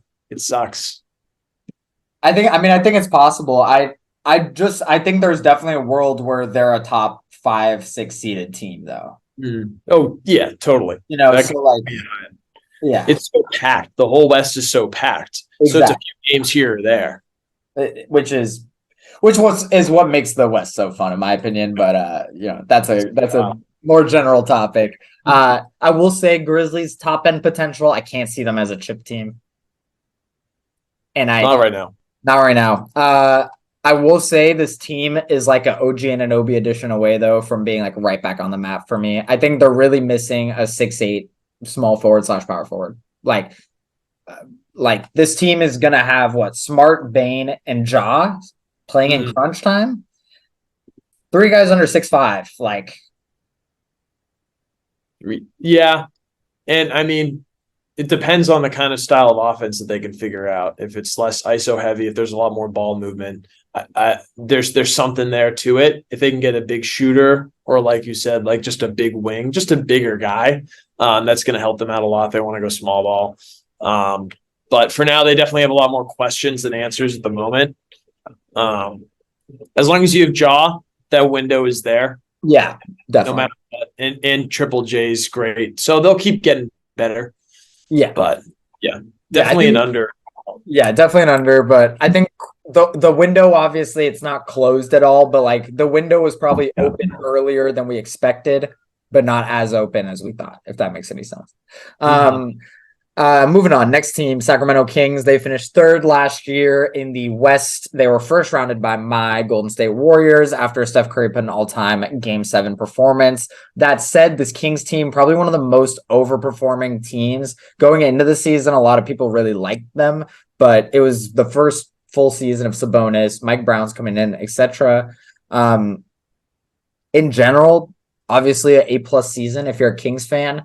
But then the offseason, we did a podcast about this earlier. I think it left a little bit to be desired. I think they made a mistake where they renegotiated and extended Sabonis's contract. They depended on the draft. Vezenkov also coming over from the EuroLeague. They had a chance to go spend some money on like a Kyle Kuzma on another swing, and I feel like they didn't, and that really disappointed me. And I don't think they've made really an addition in any way except for Keegan Murray getting older. Um, may I zag? You may totally zag. I'm a zag real quick on this. I actually have them finishing second in the West this year. I think they're one of those teams that maybe the playoffs will once again expose the issues that you're describing. But I think that for in this kind of crowded West where games could matter by like so much, so little, injuries happen. So I could see them being a really good regular season team for no other reason than besides Keegan Murray getting older. It's just another year of them being together and of this core guys who had something figured out. Sabonis did come up small against the Warriors. He also was dealing with injury stuff. Two things can be true at once. Let's see what another season of like playoff experience. You have to be the guy or a guy for us to win. So I do like the guys that they have, and I like Keegan Murray a lot. I drafted him in our fantasy league for a reason, also because there wasn't many people left, but I have a lot of faith in him. Great shooter, bro. I mean, it's time to light the beam in Sacramento a little bit at least. Like let him. I mean, I think you're valid. I think they will be probably a top 4 seed team in the West. I also think the play style is like really it's really like a play style that carries over to regular season basketball a lot. But the thing is, I just don't think they have that top end talent to be a playoff contender like in any way. I think De'Aaron Fox is better than people give him credit for. Like I think he's a lot better than Sabonis, man. Like, because Sabonis, as much as Sabonis does a lot in the regular season, I think a lot of super physical centers can limit him in some way. Mm-hmm. Even if they're not completely stifling him, I think there are like these athletic mobile centers that can slow him down, while De'Aaron Fox has to carry like major offensive burden in terms of creation. So I Clutch player, baby. their over under is 44.5. I would take the over, and then I would bet on them getting first rounded. How many point guards in the West are better than De'Aaron Fox? Well, let's go down the line. I mean, Steph, Yeah, Jamal Murray, yeah. debatable. Luka, we count Luka. Yeah, I think Luke is a point. Okay. SGA. Wait, you have 4 or 5. Yeah, well, yeah. I guess SGA. Are we forgetting someone? Book is a 2. Trey Jones. No. So he's yes. Yeah, I mean he's top 4 guard in the West. Top 4 point. Top 5. Is Shea really a point guard? It's like a shooting guard. It's like Giddy. Okay, well, if he's top guard, he's a top guard for sure. Top 5 guard. Yeah, we got there. We can, yeah, we'll see. I think he's fantastic. He's yeah. I kind of have them getting first rounded though. I don't not have that right now. So I'm just saying, like, could they lose again in the first round? Why not? A lot of teams do it. They go back to back in the first round and lose. Yeah. I just kind of see them like the Jazz a little bit. The Jazz 2 years ago, where it was like you got some good guys, they're not good enough. You got some good role guys, though those guys aren't good enough, and you're gonna be a good regular season team, and that's about it. Unless there's a big jump. Mm-hmm. Yeah. Yes, it goes through These two, especially De'Aaron. Definitely. And then again, Keegan Murray could make a jump. He could be him. So we'll see about that. Moving on, next team that you and I not notoriously big fans of on this podcast, but the talent is undeniable. They've basically flipped their whole roster around top to bottom. Yesterday, they finalized it with the release of Keon Johnson. Booker, that's the guy who stays. The rest of the team, basically completely different. Yuta Watanabe, Bradley Beal, Kevin Durant. Campaign's gone, DeAndre Ayton's gone. It's Yusuf Nurkic and no point guards. I don't know. The top end talent of this team, undeniable. Frankly, don't like the fit. I don't love the fit. Yeah, man. I don't disagree with you. They have a lot of players that are really good at doing kind of the same feature or like the same idea, which is score the basketball and be a significantly better offensive player than a defensive player. There's variation to it. Book, I think, could become actually a really good defensive player. I think he's shown flashes of that. KD, I think it's just tough. He's not the Warriors KD anymore, at least defensively. And Bradley Beal's never been that guy. He now will have more time to kind of craft on spending energy there. But so the size is a question. I mean, I think picking up a couple of centers from Portland was okay, but what does it really do? I think DeAndre Ayton was the best player of all those. And man, why not try to figure it out? Like, yeah, at that point, you're in the West, bro. Like, so you need some interior depth. And so they have Drew Eubanks and they have Yusuf Nurkic, and they're fine. But then besides that, they just have Grayson Allen. The bench has a lot of questions. And we were looking at the rest of the West, bro. And it's like, there's teams that can go toe to toe with them in different ways.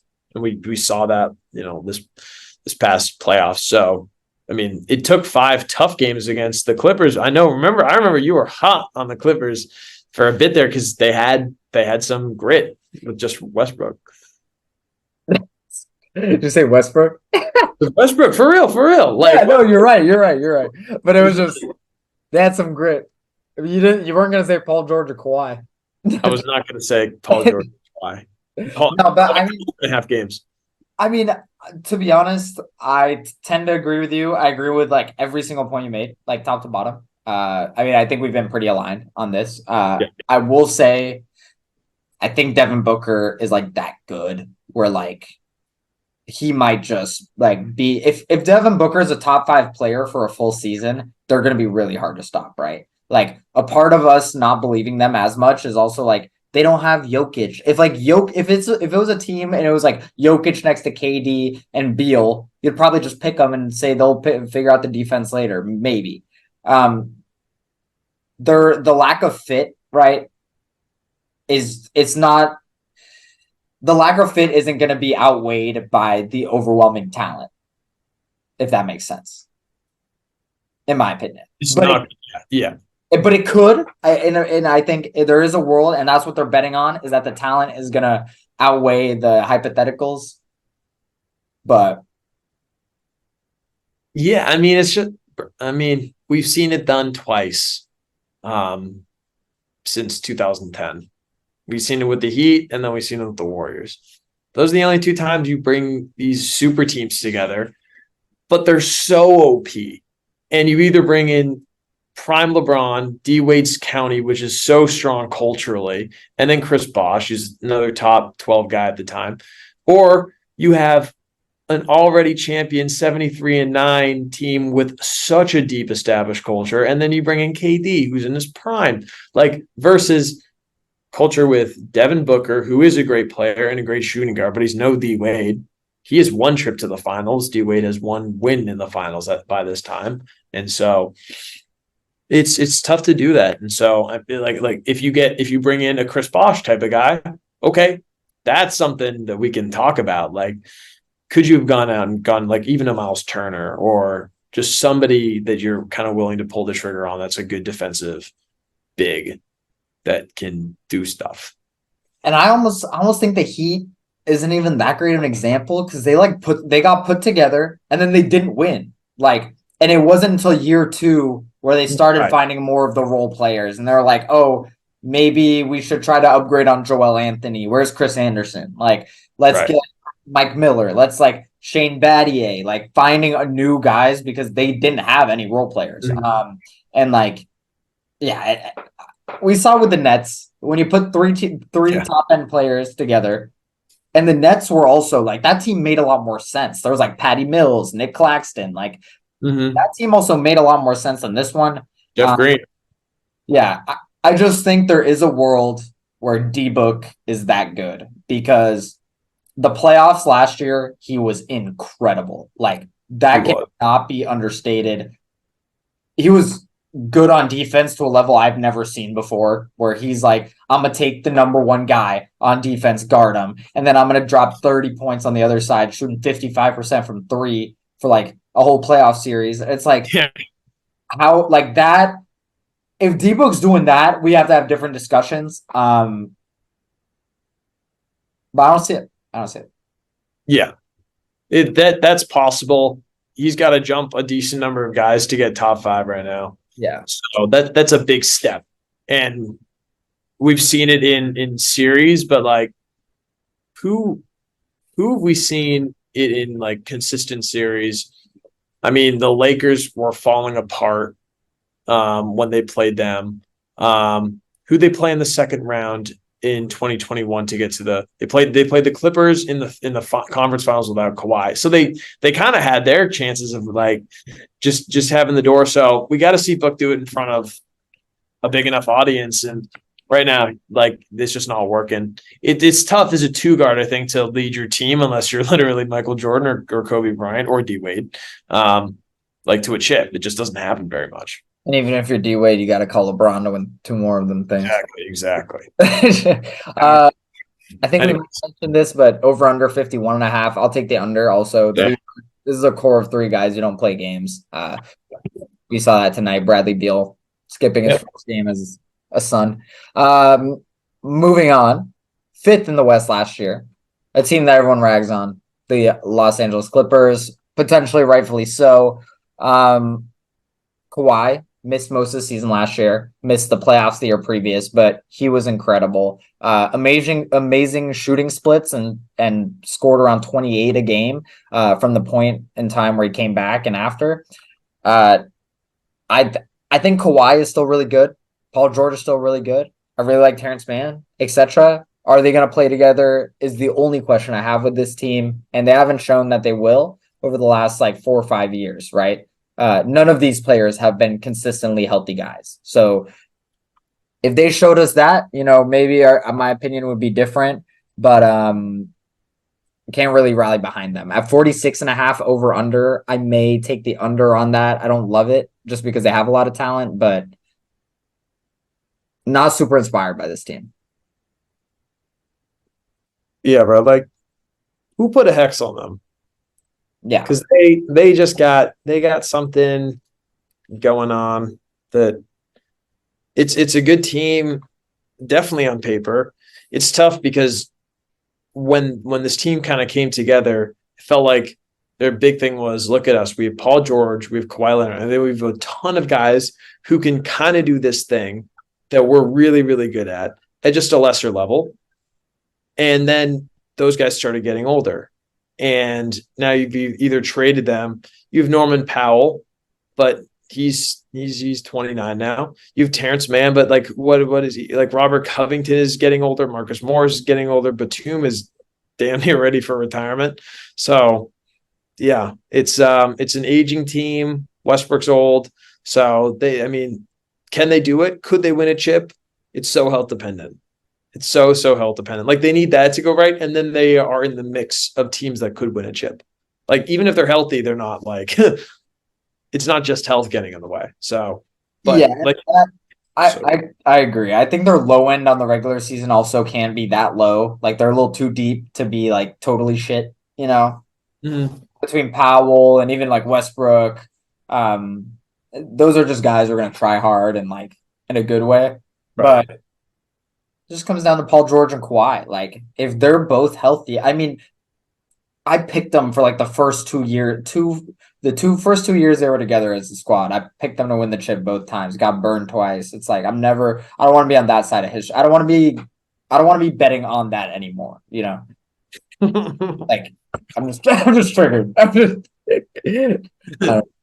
Um, you Leave give that us your out. under or over on that. I'm inclined to lean under, but if they won 48 games, I wouldn't be that surprised. So this is a team I'm not going to touch if I actually bet. Good Not play. strong. It's kind of the curse of the Cliffs. Yes, sir. Well, moving on. We got my Golden State Warriors. Um, Obviously, I'm incredibly biased, but the Warriors, we came off of extremely disappointing season. We get losing a route of a series to the Lakers where we're pretty much overmatched the whole time, barely got out of the first round. Tumultuous season overall. Quite honestly, one of the worst ones. The one of the worst seasons the Warriors have had in a while, just because expectations were so high and it went so poorly. Steph misses time, Draymond misses time, Wiggins basically misses the whole regular season after the All-Star break. Um, come end of the season, it's time to change house and we ship out Poole. We bring in CP3. Dario Saric comes in on a minimum over from the Suns as well.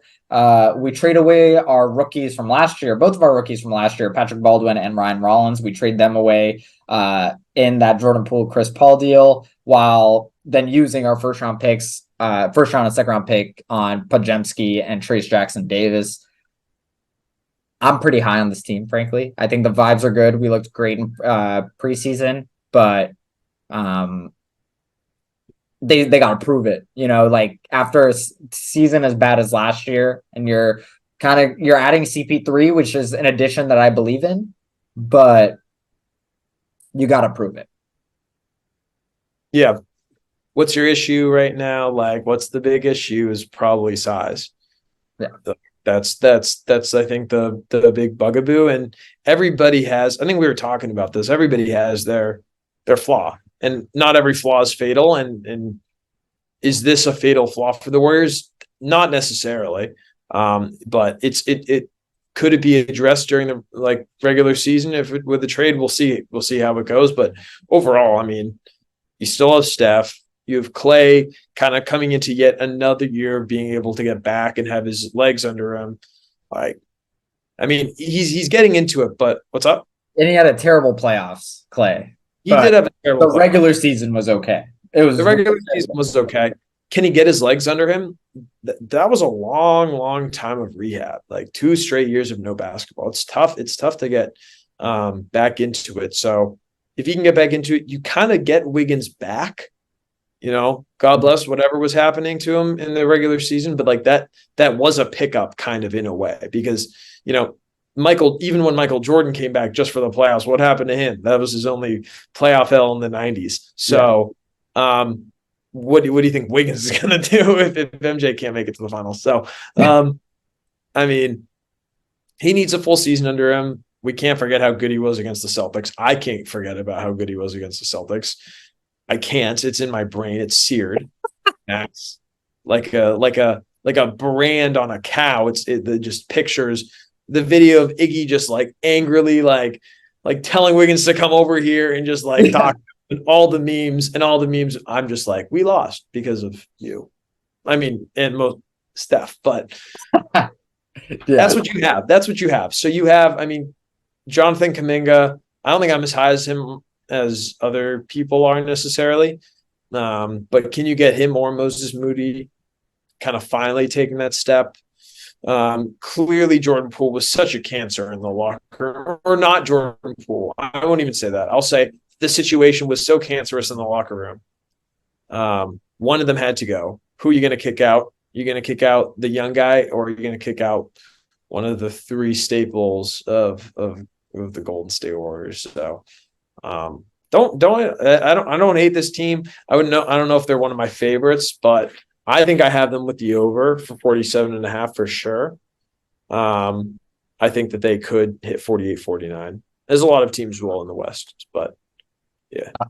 I mean, I have the over 2 on 47.5. I think they're going to be title contenders, and frankly, the thing is, if they're bad quickly, they can just trade CP3. They can trade Kuminga. Like, this is a team that's super flexible. We still have like 6 first round picks that's left. And if things are going badly, this is the last run. Like this year, next year, this is the last legs of Steph, Clay, and Draymond, and we all know it. And I think that's also one of the reasons CP3 fits here. And we've also seen this team function with a point guard coming off the bench who is playing 25 minutes a game when we had Sean Livingston. Like, that's not new. So I'm actually really not worried about the CP3 edition. I think Looney's going to start. Looney's the better player than CP3 at this point in his career, in my opinion.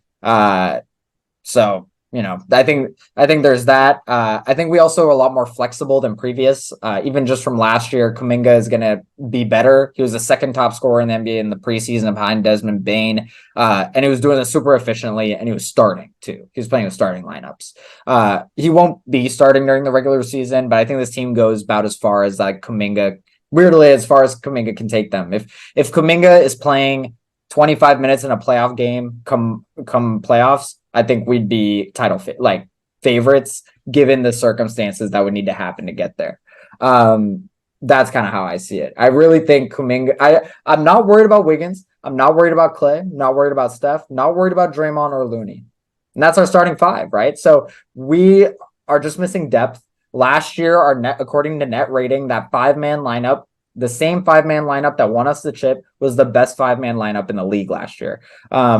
When they played, they barely played also, which is something to remember. So that's my pitch for the Warriors is guys on the bench like Moody and Kuminga. If they can end up playing 25 minutes a game by the rest of the season, end of the season, we should be in major title contention. Will that happen? We'll see. Because that's the thing. Like, this team has the top end talent, but just like we saw last year, it can go terribly. But even when it went as bad as it could, we were 44 and 38. Like, I don't know. Yeah.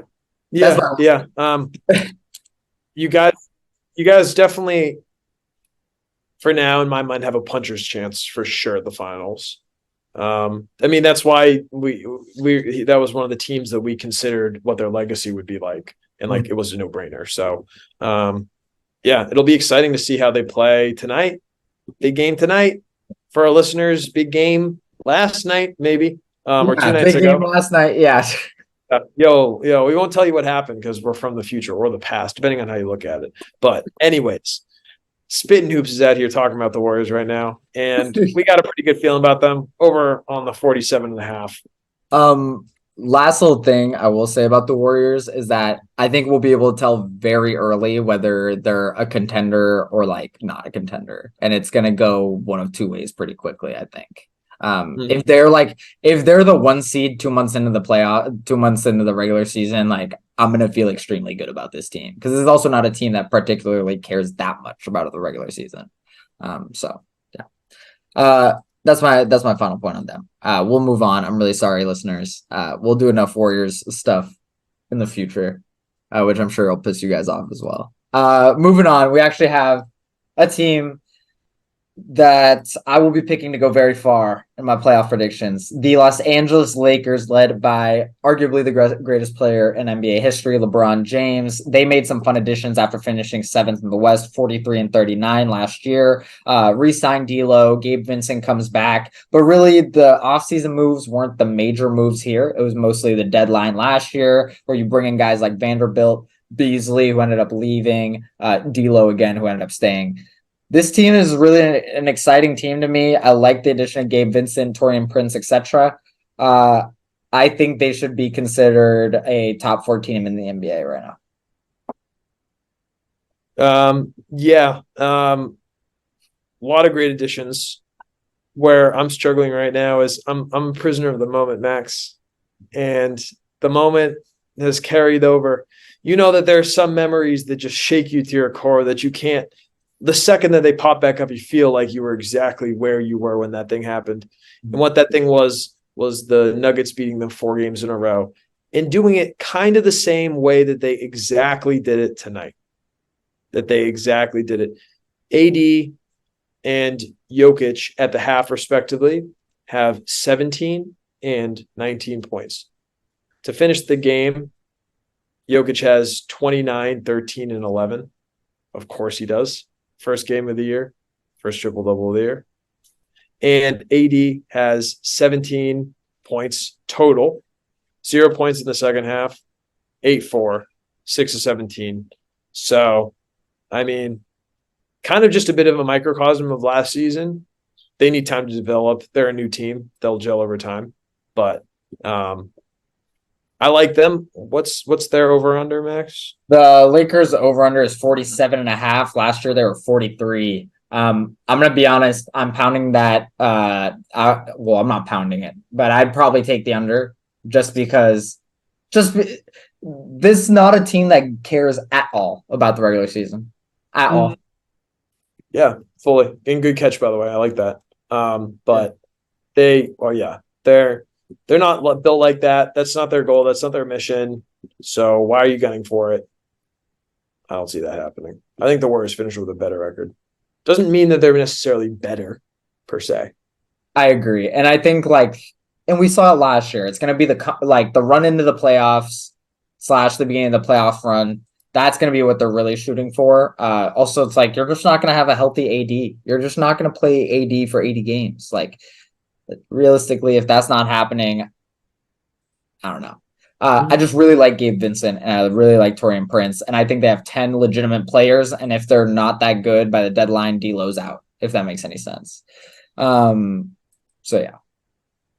D'Angelo Russell tonight. 11 points on 4 of 12 from the field. He's tradable. That's a $12 million contract you can move at the deadline. Like, even if he's bad, I'm not super worried. Like, because I think Gabe, and I said this on a pod. I said this on the Lakers preview. We already did a Lakers preview, I guess, so we're really digging into this. But I said this on Lakers preview pod. I thought Gabe Vincent would be starting by the deadline. So, and he was terrible tonight. So, what do I know? So there's that. I'll get into my prediction for them later. I think you know where I'm going with that. But where you took the under for the Lakers as well. And I guess we'll move on to Minnesota. They were in the news recently, extended Jaden McDaniels. They finished 8th last year. They win their playing game. Playing games or playing game? Yeah, lose one, win one. They lose one, won one. Boom. We got there in time. We got there eventually. They do have a semi-competitive series against the Nuggets. A lot more competitive than the Lakers. Minnesota, it takes 5 games to get eliminated. So also sneaky. Yo, yeah, for real. Yeah. Pull that one. Dude, also sneaky. That Lakers Timberwolves playing game was really good. Yeah. Remember, like, Schroeder hits the 3 to put them up, and then what was it? That was a nuts game, bro. Yeah, definitely. I mean, and also I feel like the play-in and the playoffs, that was the first semblance of like, okay, everyone realizes this is Ant's team, if that makes any sense. Previously it was like Cat, Gobert, blah, blah, blah. It's like, no, this is Anthony Edwards. And we said this at the beginning of last year, like, whatever. Anthony Edwards is the best player on this team. Everything else needs to be figured out later. And I think the players kind of recognize that. And I don't think Ant Edwards would not let you recognize that as well. But overall, I mean, I think this team's okay. I still don't love the fit. I think I hit this over, bro.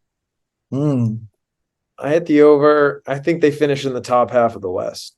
Could finish in the top half of the West. I think they get a year under their belt. I think I like Naz Reid a lot. So you have a second center if you need, and something has to happen. And we don't really know how movable Rudy Gobert's contract is. Probably not that movable at the moment, but Cat's is. And could they get something shaken up, especially like you're saying with Ant and you have your front court. you have your backcourt really, and Jaden McDaniels locked up really well. Mhm. Love Mike Conley, bro, at the point guard. What is he? 34 years old. He's not that old. And he's He's still just like playing very well. He's still very, very good.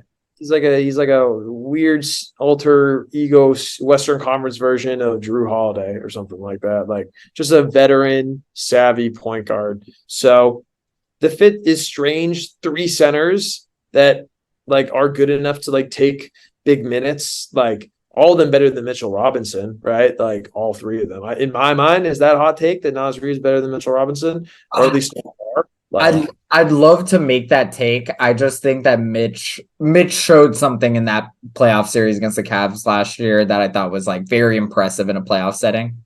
Um, I think Naz Reid is incredible. I mean, think Naz Reid might be as good as Gobert, if not better. And like, wow. or in a vacuum, maybe not for this team, probably because there's something to be said about Ant is such a guy who attacks the basket. Towns, as much as he is a shooter, he does a lot of stuff in the key, in the 3-point line, etc. Not always great, but I really think Gobert, like that trade will haunt them forever. But that Naz Reid should be starting on this team, and they should have a bunch of assets to go after another guy, and instead they burned all of them, which is kind of tough. Yeah. Look at them acting goofy. They could have Walker Kessler. Straight up. Literally, they could have Walker Kessler. That'd be better. They could have just kept everyone. Yeah. And they drafted him. They drafted him. Keep their future. It is Look what at it is. you, freezing up in Minnesota, doing nothing. Yeah. Do you have any predictions for Ant? I do want to ask you that. Do you see any Ant taking a big jump? Do you see him being all NBA convo this year? I guess if you take us over, that might be. And fun fact about ants in general, like the animal, they can jump like 50 times their height or something like that. Like they are superhuman. And that's kind of like ant as well. So how big is this jump going to be? It could be crazy. It also might just be a continuation slowly of him getting better and better each year. But if he can take a jump that's like actually like I'm him kind of thing and hit like a T-Mac sort of Orlando Magic level, like I'm here, and then the bench can kind of be like, or the rest of the team rather can be like, oh, okay, this is our identity. We know what to do now. Let's have fun. We're in Minnesota. It's cold. So I think they can get it together, dude. Especially if he can be like that. So ceiling. Top 12. I think ESPN already has him ranked there. I think that's dumb, but I think top 12 is ceiling. I agree with that. I agree with that take. Like I don't think Ant just yet is better than like I don't know if I could put him over like Jamal Murray or something just yet. Yeah, probably not yet. Probably not yet. If he puts up 27 a game for the full year, like I'm not going to be able to make that argument. Like I'm not good. Like it's going to be pretty tough to deny him at that point. I also think it's the manner in which he does it. Like again, I think this is a terrible fit. So if he's performing amazing in a terrible fit, like I'm gonna be like, dang, imagine if he was on a good fit, So imagine if he was playing with Jokic instead of Jamal Murray. Yeah. Oh, Jesus. That would be such a clash of personalities. It would be interesting. It would be hilarious. No, it would be great though. It would be like the content those two guys I feel like would get would be hilarious. Oh yeah. It'd be beautiful. With that. With that. Moving on. OKC Thunder. Next team. They finished last year. 40-42, one of the most exciting teams in the West right now. They win their first playing game against the Pelicans, lose their second one against the T-Wolves. Shea, All-NBA first team, after basically dropping 30 a game for a whole season, despite playing with a lot of guys that a casual NBA fan might not know. But between the two Jalen Williamses, Josh Giddey, Lou Dort, even guys like Kenrich Williams that we like. And now they're bringing in Chet, who missed a full season. It was the second overall pick last year. And he has looked amazing. He's coming in. This isn't an exciting. It's an incredibly exciting team, frankly. Dude, they're going to be a headache for every single team in the league. They're going to be a headache for every single team in the Western Conference for sure, bro. Man, look at Presti go, man. How about that guy? and they still have picks for days. They still have what 17 first in the next like 5-6 drafts. Like I don't know. It's nuts, dude. They can just build and they can just tell Shea, look, man, we got you. We still have picks. Yeah. Like let's let this team develop for a season or two. And then if we need something, we can keep going and we can keep going. He even said it himself, like, yo, let's pump the brakes here. We're not winning a championship. We got a lot of kinetic energy. We've yet to make a potential. So let's get there one step at a time.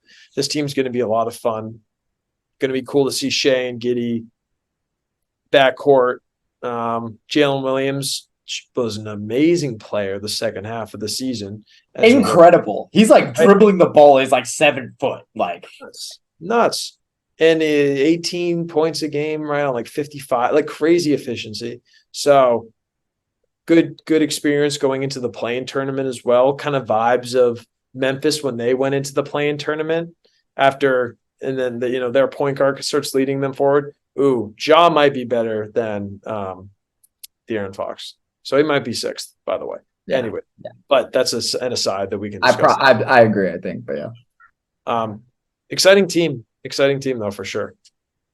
I totally agree with everything you said. I think they're going to be one of the best teams in the NBA for like the next 10 years. Starting this year, they will be a top 5 seed in the West, I think, for like 10 years running. They just have too much talent and they have too much assets. They literally have infinite assets here. They could trade for like Kawhi, whatever the package for Kawhi / Paul George, when that happened, when they traded away Paul George, they could trade for Kawhi and Paul George like 2 times over now. And that's a ton of talent, I'm excited. I don't think that this team would make an in-season trade to like start buying in. Like that's the thing about this team. I cannot see them being buyers or aggressive buyers at any point unless they see a deal they like. I think they'll be really good. I'm a little bit worried about them defensively on the perimeter, but that's like literally it. They're going to be really good. Their efficiency needs to go up a little bit as a whole. They're a young team, so a little inefficient, but I'm excited, man. Chet, Jalen Williams, Giddey, Lou, Shea. That is like a really nice starting 5. Like just it makes sense. And Chet and Jalen Williams, Chet and Jalen Williams gives me like Derek, Derek Wright and Drew are like the do-it-all defensive backcourt for the Celtics. Yeah. Jalen Williams and Chet feel like a do-it-all front court, young do-it-all front court. Like, and they might not be the best players at either of those positions. Like, I think Wembanyama will be better than Chet. I think Jalen Williams, as good as he was, like, I don't think he'll ever be a top 10 player or something. But like, they are going to be so dynamic and fun, and I like cannot wait to watch that pairing. It's going to be great. It's going to be really sick. Yeah. Young, happy. They're just happy to be there, man. They're like, hey, we're just going to have fun with it. Why would you take a swing unless they go 30 and 10 to start they're like, yo, hold on. Let's get someone. Like, okay, whoa. We didn't think we were ready. We're ready. They're probably going to lean on just keep developing, bro. Like, keep getting it going, guys. Now, Shea, this is the season where you start winning big games. Can you help us get there? Chet, bro, you stepped on LeBron's foot a year ago and hurt yourself, baby. Just take your time. You'll get back into it. Jalen, you can get time to take a step. We don't think you need to score 20 a game quite yet. So, bro. And Lou Dort, shout out, man. He's been there since the bubble. He's good. And he's good. Grinding. And surprisingly, his biggest highlight in my mind of his career is James Harden, notoriously not known for playing defense, blocking him in Game 7.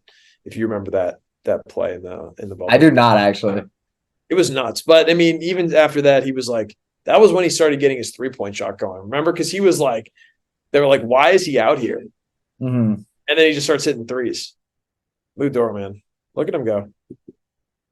And he got that extension last year too. So like he's gonna be there. They have everyone kind of extended and they have a lot of assets. The thing is, if they start 30 and 10, right, I can just why'd you trade for anyone?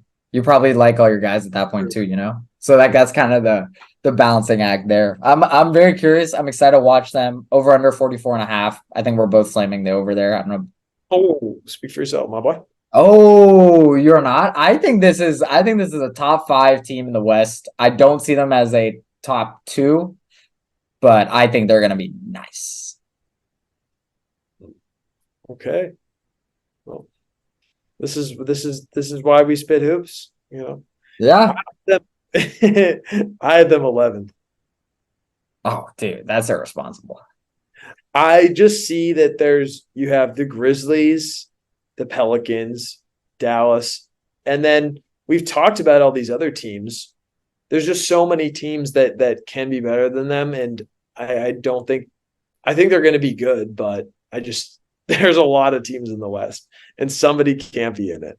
So this is I'll say it's a shaky pick, but as the cool kids say, I'm gonna stand on my business, and I won't be a hater, but I'll be a let's slow down the pace a I'm the little type bit. of guy to stand on business. Yeah, exactly. I'm not the pace of business. Like Drewski. Well, okay, I'm agree to disagree. I really think this is a top five team. I'm like not super worried. I feel like they got better and they got Shea So how many wins do you think they'll get?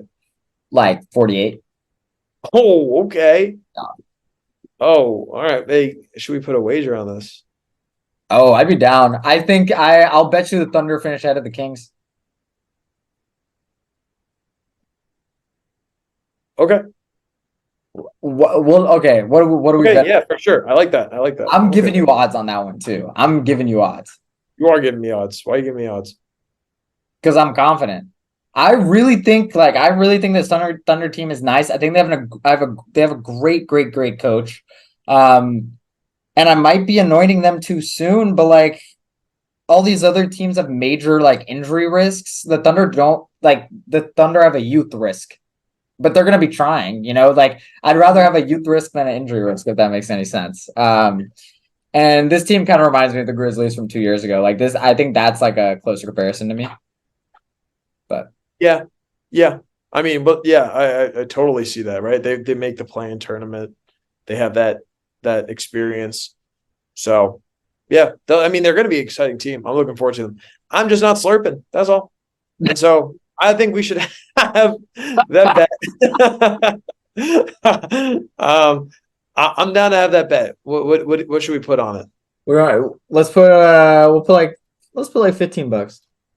15 bucks. Okay, Spittin Hoops, you heard it on the 26th episode on both the days of October 23rd and 24th, the Christmas Eve and Christmas Day of the NBA. Hooray. That Max believes that the Thunder Thunder more wins than the Kings, and I believe the opposite. We're betting 15 bucks. bet. Cool. So Anthony just made $15. And we're gonna move on to the New Orleans Pelicans, who finished 10th in the West last year. New Orleans didn't change up that much. They just might be adding Zion. We don't know. Really, this team just consistently has been a playing team. They have a lot of talent, a lot of guys everyone likes, but their team's going to go as far as who they're built for, which is Zion Williamson, who's played about 130 NBA games in his career. Anthony, do you have them finishing above the Thunder? I mean, they could flip flop. It kind of depends. It really depends on the guy you just talked about. Yeah. Like that's the big thing. Because if he's there, when he's there, they have a really good record. They have they have well above 500 record when he's there. Because I think they were like 25 and 28. I don't know. They were something like 5 or 6 games above 500 with him there, and then he got hurt. But so he gets hurt. But when he's there, he's a top 10 player in the league when he's there. So you can't compete with that if you're OKC because Zion can just do everything that nobody else can do. Literally nobody else can do. Like him again versus Wemby is going to be fun. Yeah. That's a game that we got to cover for sure. Because just the way that they both play is so different. Like bully versus slender man. So and but yeah, so he's the high end, and then you have a good bench. So Yeah, I mean, I agree with all that. the Pelicans are over under is 44.5. I just hit the under because if Zion's not healthy, they're not hitting that. Yeah. Um, I have the under as well. yeah. The thing is if Zion's healthy, like I love this team. Like that's the thing. Like Yeah. if he is healthy, I think they're really well built. They have Valanciunas as like an option down low, but like you don't have to use them. And then they have a bunch of other guys I like. Anyone from Dyson Daniels, who is fantastic at basketball, Trey Murphy, and then obviously like Brandon Ingram, Alvarado, McCollum, Mhm. uh, Larry Nance. So I really like this team, but it's gonna go. It's like the Clippers. I'm not gonna bet on them. I'm not gonna bet on Zion to be healthy out of nowhere when he hasn't been healthy. Like, Mhm. um, I think you're totally right. The only question I have about them outside of Zion, of course, is like who do they have a point guard? Point guard. CJ's not a point guard. Point guard, but he has been getting better and better at that ability as he's aged. So he could kind of transition into that role. Plus, if Zion's there in BI, he doesn't need to score as much. So that is the one question though I'd have. Like, could that be an update? Like, man, what if they had a guy like Lonzo Ball? well, Lonzo is low key the ideal fit, but also if they had him, he just wouldn't be playing, right? So like, they're So yeah. well, But I think the idea, and actually, Stan Van Gundy before he got fired, and when he was the coach there, he just at the end was like, "Screw it, I'm playing Zion at the point." And after the All Star break, I believe this was 2 seasons ago, he averaged something like 28 a game after the All Star break, just running a point guard position, being the primary ball handler. And I actually think the Pelicans saw that and they're like, well, we just need to. The best version of Zion's the one where he touches the ball a lot because he's actually not a terrible distributor at all. He's so agile. He can attack anyone off the dribble. He doesn't even shoot the ball that badly. So it's like, I think that the hope is that between Ingram, CJ, and Zion, that unit has enough facilitation between them three to not necessarily need an out and out point guard. I think that's the idea. Does it work? I don't know, but yeah, uh, and that's I think that's like just the only big question mark because, like you said, they have that trio, and then Valanciunas is great. So they got a lot of pieces. It's a very exciting, great league pass team. yeah, oh, they'll be super good to watch. And again, if they're really good, they could be like, in my opinion, if they're really good and Zion's healthy, if Zion plays 70 games, they should be a top 3 seed in the West, in my opinion. Yeah, and he's gonna love going to Dallas. I tell you that. He's He gonna. that boy. Hyundai Palisade versus Whoa, Toyota whoa, Highlander. hold on. Look, That's just not supposed to happen. But anyways, Okay. And speaking of Dallas is next up, finished 11th in the West last year. One of the more disappointing outcomes for the season. They also tanked their last few games, which they were eventually fined for, if I remember correctly. They re-signed Kyrie Irving, made 2 major draft picks in I'm blanking on the second guy's name, but Derek Lively and Omax Prosper, forgot about him. Very good player that they drafted as well. I believe the starting lineup they're going to actually use is Kyrie, Luca, Grant Williams, Derek Jones Jr., who they brought in as well, and Derek Lively as their starting five. Anthony, I'll give you the floor. This is I'm a big Luca fan, but yeah, they didn't really. It's gonna have to be these rookies. Hopefully, come into their own and can develop quick. Can help Luke out. You got to help your top 5 player in the NBA out, and Luca is a top 5 player, and that's what the Grizzlies don't have, or OKC doesn't have, even with the healthy Zion, or Pelicans don't have. So Timberwolves don't have that. Kings don't have that. So this is what you got to do. You did sign one of the better players, power forward wise, in the NBA. I got to be honest. So Grant Williams, bro, like, oh, I thought you were saying Derek Jones. oh Lord, please, they can't be compared. Although they're closer compared than Grant Williams is to Luca. Okay, So yeah, you've watched more Grant Williams than I have, and sure. like I think he's a good player, but he fell out of favor with Joe Mazzulla last year, and he's the third best guy on this team, So like as much as I do like the fit, Yeah, he's also like he's gonna be dependent on a lot. yeah, that's true. You're like, yep. That's Grant, and Grant's gonna do what Grant's gonna do. And sometimes he was amazing to have, and sometimes he was the biggest headache to have. But I mean, he was amazing for us in the 2022 playoffs when he hit all those threes against the Bucks.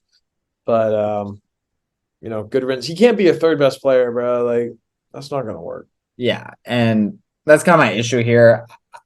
I don't think the Kyrie fit makes sense, but Kyrie's good. Like if Kyrie plays 60 games and Luka plays 70, this team should be a playing team at worst.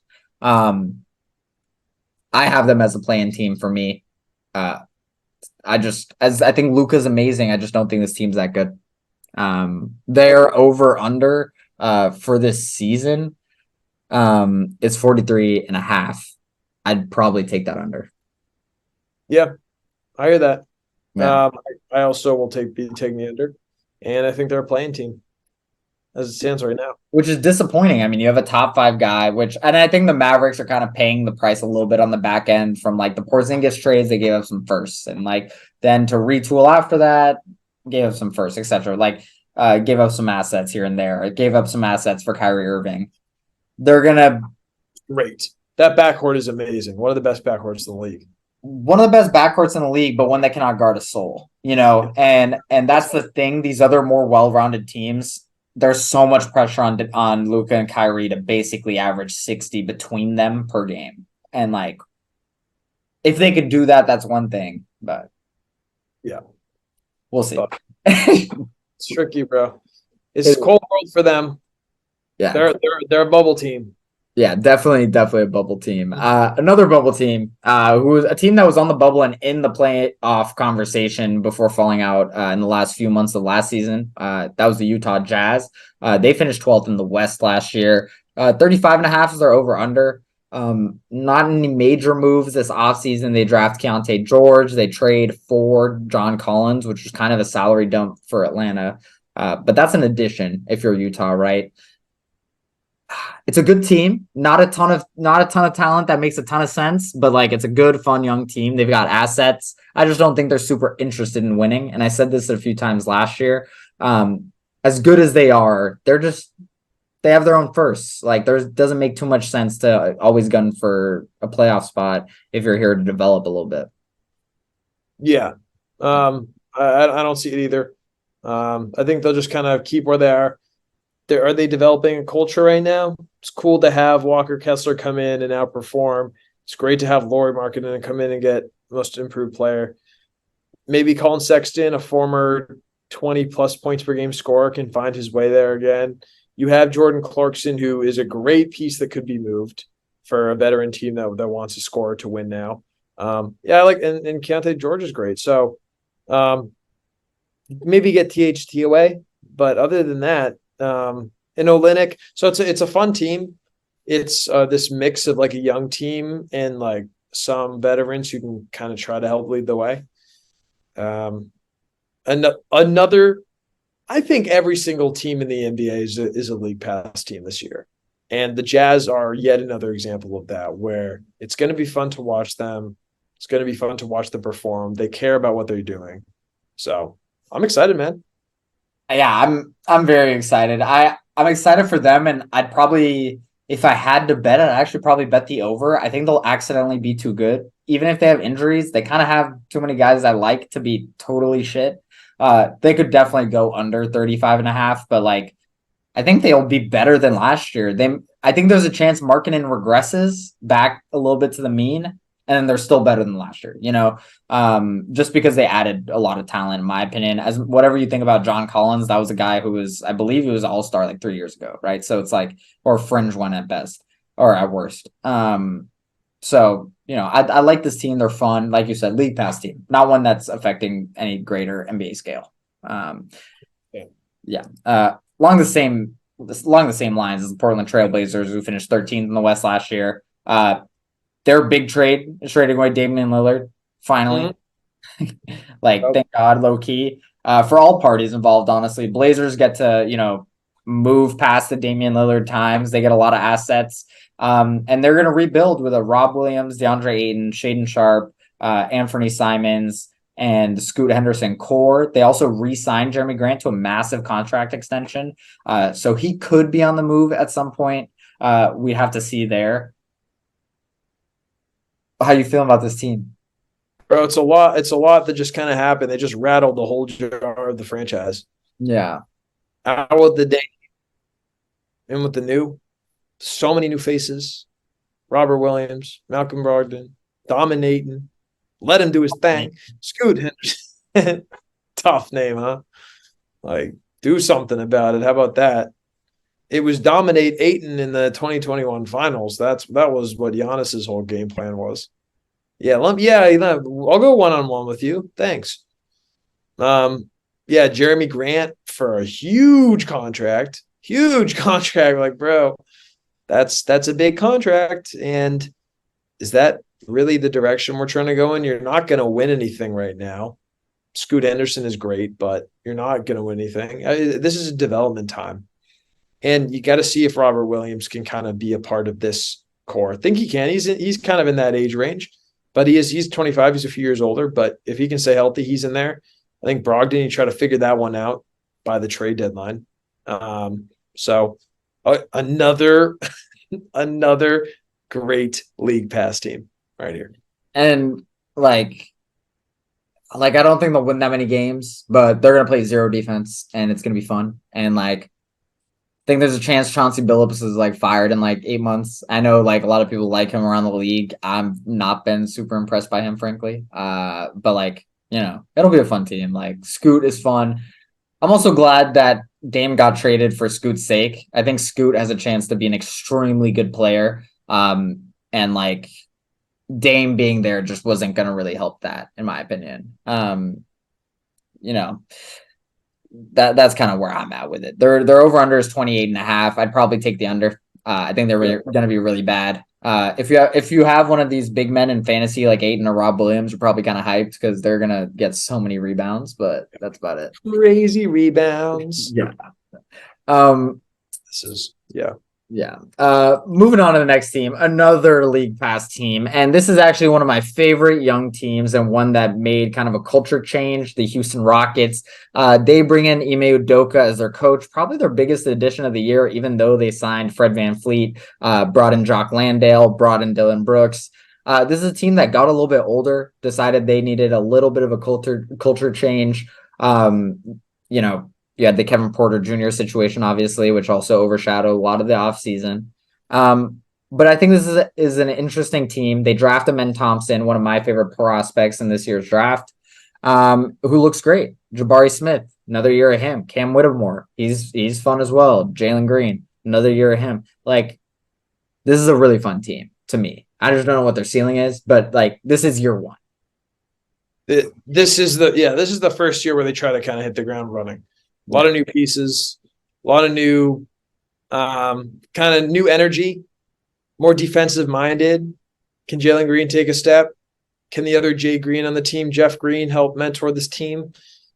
Some interesting pieces, though, I do think. Like Dylan Brooks, I know he played great for Canada. He doesn't leave the best taste in my mouth. That's an interesting that's an interesting contract to put on. Fred VanVleet, really good player. If he's filling that mentorship role, then that's great for him, and I'm sure he's happy for it and to do it. So he'll just kind of age as this team gets better and better. Does he fit that championship window where he can help them kind of get there? I don't know about that. But fun team, league pass team yet again. Congratulations. A lot of fun young guys. Sengun is going to be amazing, bro. He might be the best player on this team. Honestly, people look at Jalen Green. People once used to look at Jamal Murray as the best player on the Nuggets. Could something similar happen here? I agree. Their over and under is 31.5. I'm going to take the over. I think they'll go slightly over, just like you're saying. I think they have too many guys for one of them to not take a jump between Jalen Green or Amen having an amazing rookie season or Sengun taking another step. I think this team's built really well. They have depth. For a bad team, they have a lot of depth. I mean, Reggie Bullock was a guy playing playoff minutes very recently. Jayshawn Tate, Jabari Smith, Tari Eason, Alperen Şengün, Amen Thompson, Jeff Green, Jalen Green, Fred VanVleet, Dylan Brooks. Like, that's 10 guys right there that I kind of like, you know? Mhm. And in terms of young guys, they've got 6 young guys who've been drafted in the last 2 to 3 years who are really interesting. I'd still think this team is kind of bad, to be honest. And as much as I like their young guys, I think the only one with like super top end talent is probably Amen or Sengun. Mhm. But that doesn't mean like Jalen Green. If Jalen Green scores an efficient 22 a game this year, they're not going to win 22 games. They're Yeah. going to win like 29 and then maybe even 31, 34, 35, you know? So I don't know. That'd be nuts. I could see it. I just kind of think they have a lot of pretty good players, and I like they kind of have role players. Like Tari Eason's going to play 20 good minutes per game where he comes off the bench. Bro, I mean, it's kind of if the Rockets are as good as we think and the Jazz are as good as we think, and there's a lot of these 11, 10, 9 teams who are going to win in the 40s, this conference could kind of turn into the Eastern Conference a bit where there's just so much going on around the playing area. And the Rockets and we'll talk about the Spurs and the Jazz are kind of like battling with some of these teams that are above them for a while. I mean, I think they'll be even last year. I mean, the West had a crazy playing fight up until the last 4 games, to be honest. That was when the Mavs packed it in because they decided they didn't care. But like, yeah, I literally think like there'll be 13 pretty competitive teams for a play-in spot minimum in the West. Which I don't think is like too abnormal. Last year, Dame obviously shut it down early, so Portland called it too, you know. But I think this team's gonna be good. I don't think they'll be in. To be honest, I actually don't think they'll be in true play-in contention. They'll be like right outside of it, kind of like where the Jazz were last year, where they were like on the fringes and got eliminated earlier than expected. But I think it's a fun team. Did you take the over? Are you taking that 31.5 over or under? Sorry. Oh man, this could go either way, Yeah. So I'm not confident on this. You were convincing me well with the over. I But think 32 games is not that many wins. Like Portland won 32 games last year. So damn, that's fair.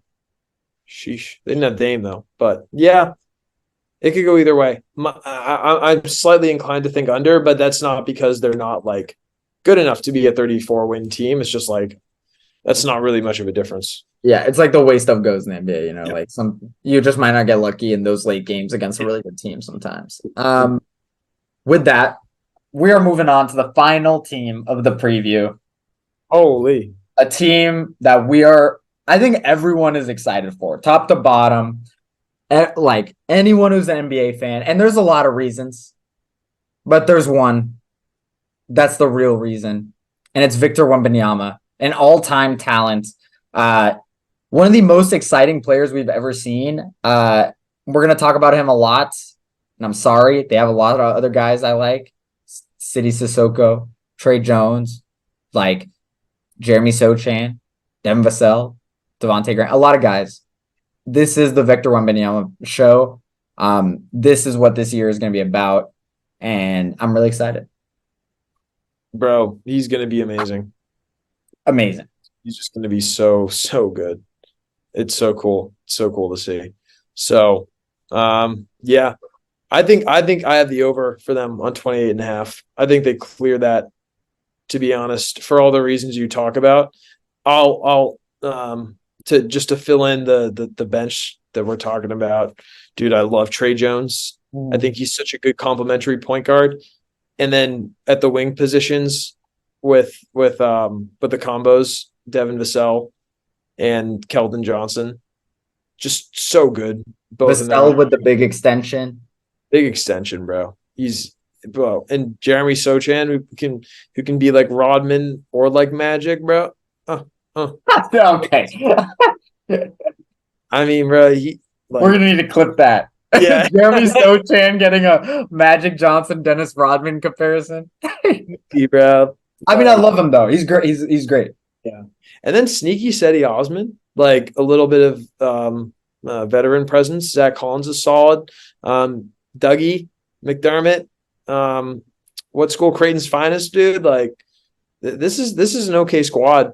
I think the high end talent is definitely superior than anything the Rockets have because their high end talent is Victor Wembanyama.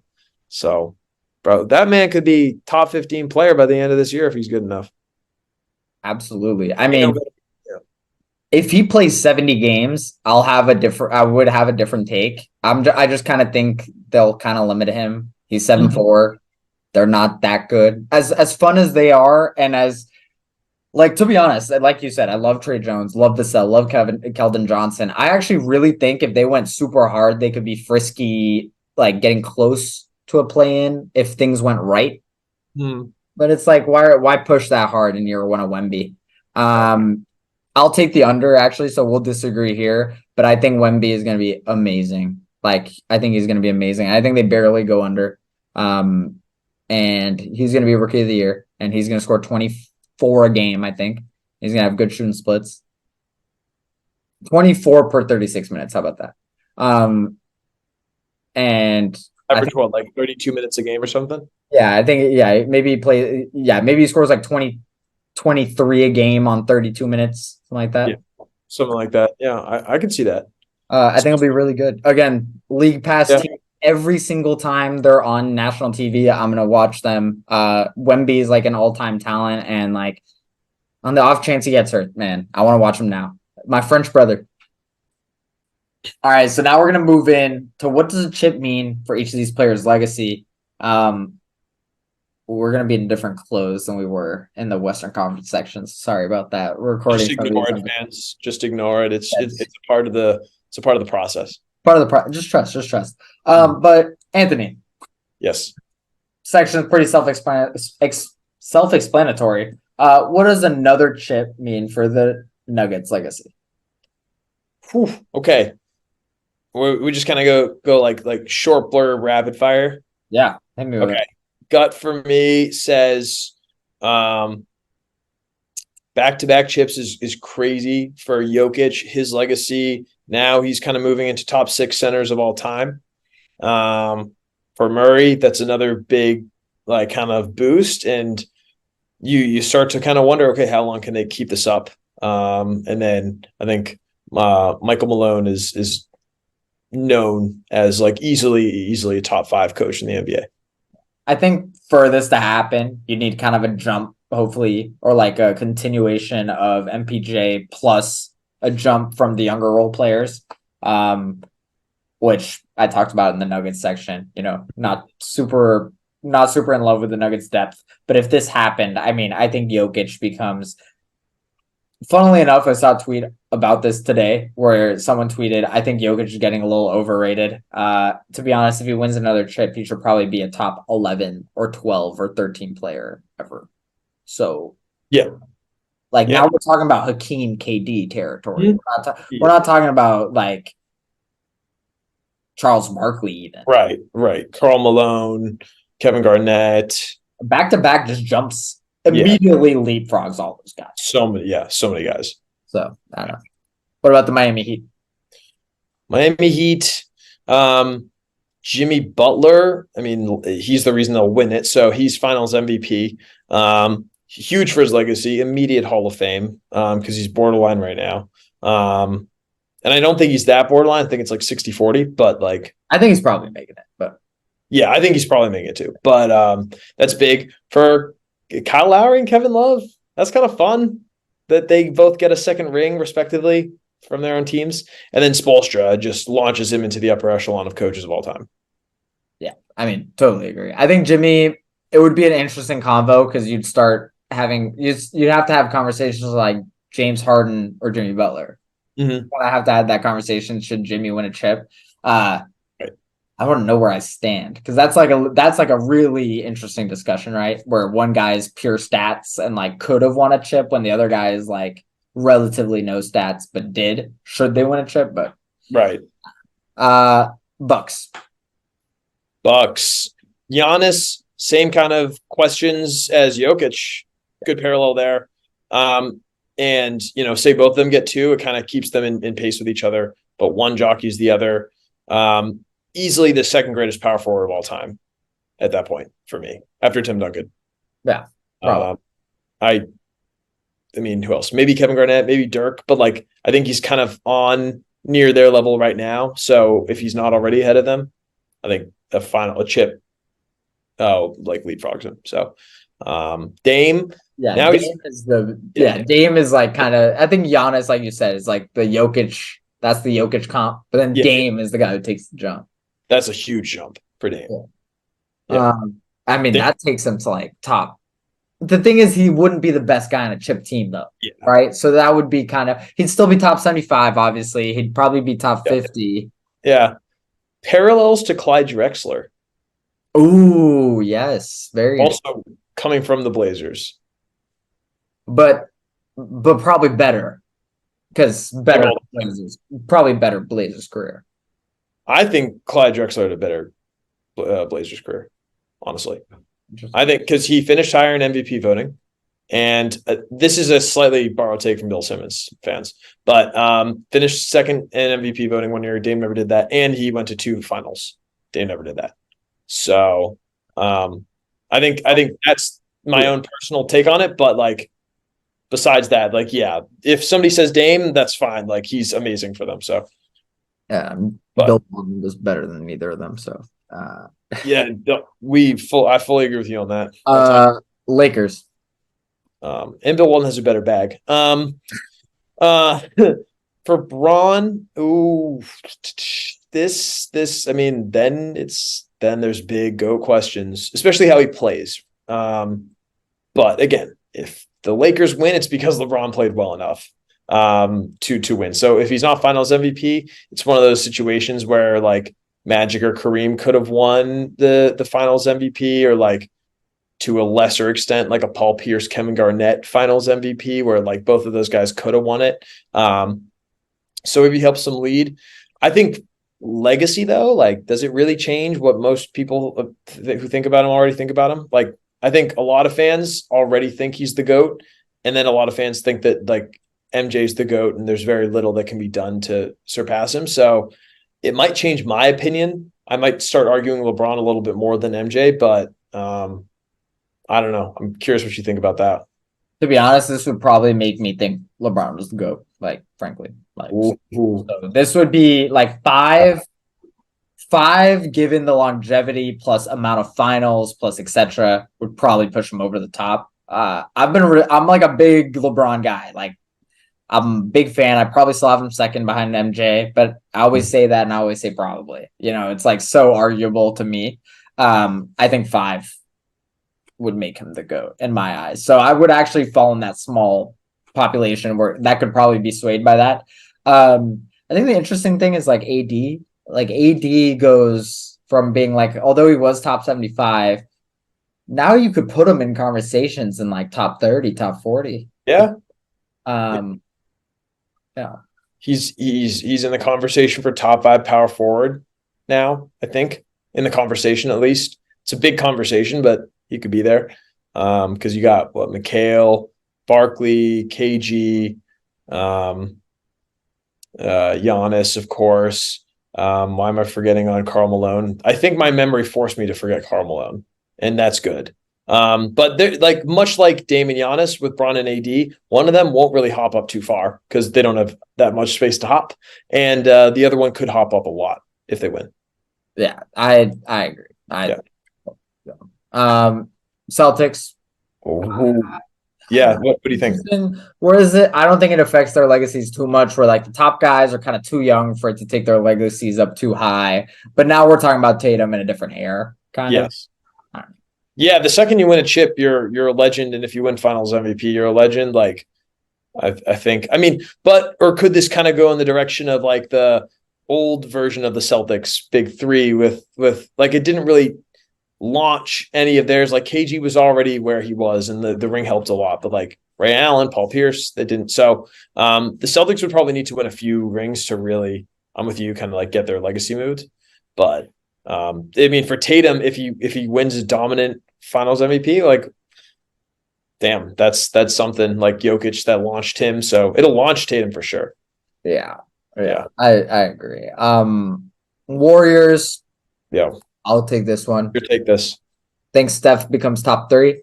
Steph with 5 becomes top 3, but Steph, it's interesting. I actually think Steph with 4, because he doesn't have an NBA, because he only has one finals MVP. 4 hurts him. If he gets 5 with another finals MVP, he becomes like a top 3 to 5 player. Sorry, I said top 3 because I'm jumping pretty quickly, but like I think he becomes pretty much a unanimous top 5 player. Kerr, that'd be chip 10.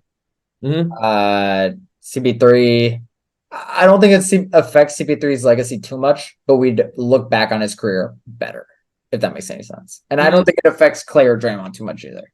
Right. Like Gary Payton has a ring. Yeah.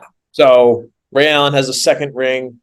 But it depends on how he plays. Like a lot of these are so contingent on like, does Chris Paul have like some finals where he puts up 15 and 8? For me, that moves his needle a little bit if he's a difference maker on this team, which is what he was signed here to do. So yeah, I fully agree.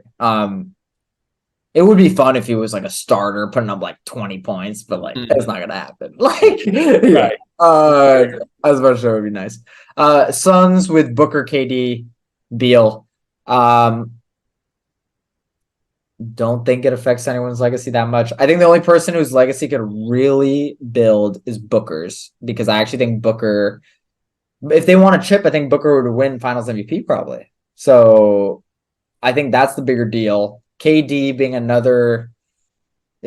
being the second best guy on a chip team, I don't think is vaulting him over, like he's not vaulting over Hakeem for guys who don't think he's already not as good as Hakeem, so and that's kind of the next jump in terms of tiers, so I don't know. Yeah. For the Suns' legacy for me is they will forever have a new fan. In me.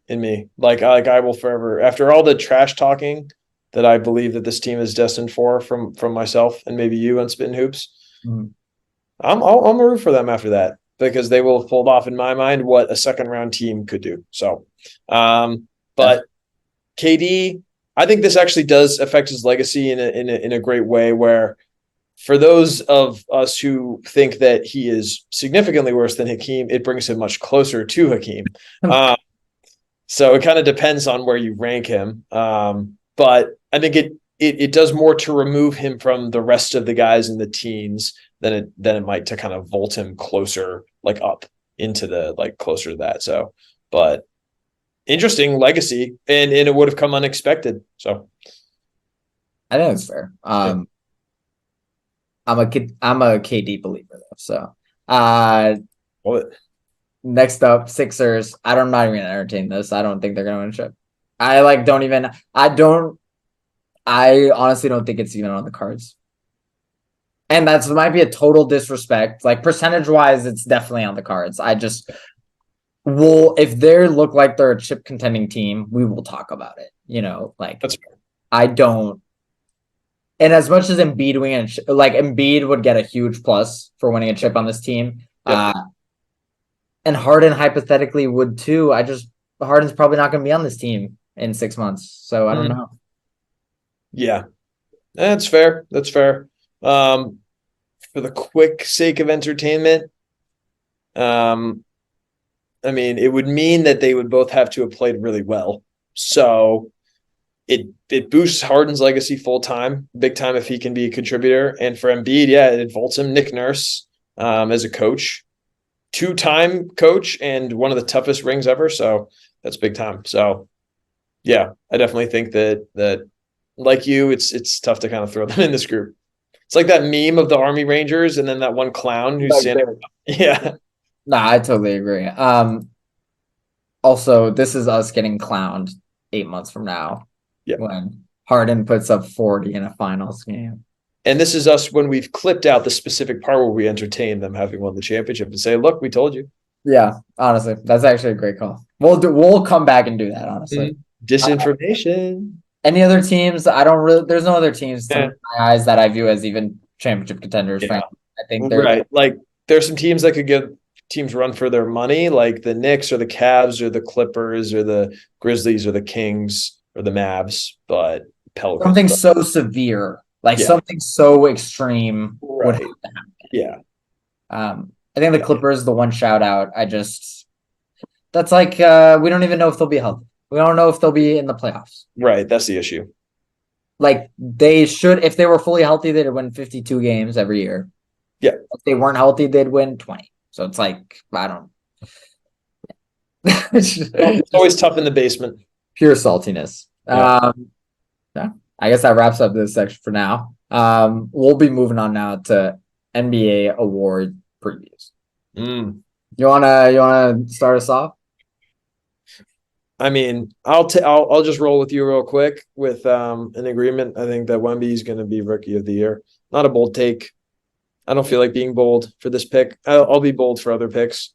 You could pick Chet, and like I wouldn't fault you for picking Chet. That's like a games played bet to me, but like whatever. Yeah. So but with that logic, Scoot could be on that list too. So Exactly. there's a lot of guys that could be there. So yeah, that's who I got for Rookie of the Year as well. There with you. Mm-hmm. Let's go. Let's move like lower to higher in importance. Sure. Okay. I like that. Who's your sixth man of the year? Six man, man, what a specific Role. role. Yeah. It's not going to be Derek White, because I was looking at some betting pages earlier and they had Derek White third on the sixth man. I was like, you're just stealing money from people who are not smarter than that. Like he's just going to start 20 games. Yeah, exactly. Personally, I'm going to go with Malik Monk. I think Malik Monk he'll barely start for the Kings in my opinion. And I think he's just going to get the green light to shoot a lot. They didn't add that many guys who are going to take a lot of shots. And he's kind of a quintessential six man, fits that role. I think he'll win it this year. Yeah, I think that's solid. I don't have too many guys that come off the top of my head. Another guy we could maybe sneaky throw in. We were singing his praises earlier. Nas Reed. I think that's fun. I think it's possible. Yeah, that'd be fun. Usually, I feel like it's not often a big man. Seems like it's usually this like point guard. Yeah. Used to be different.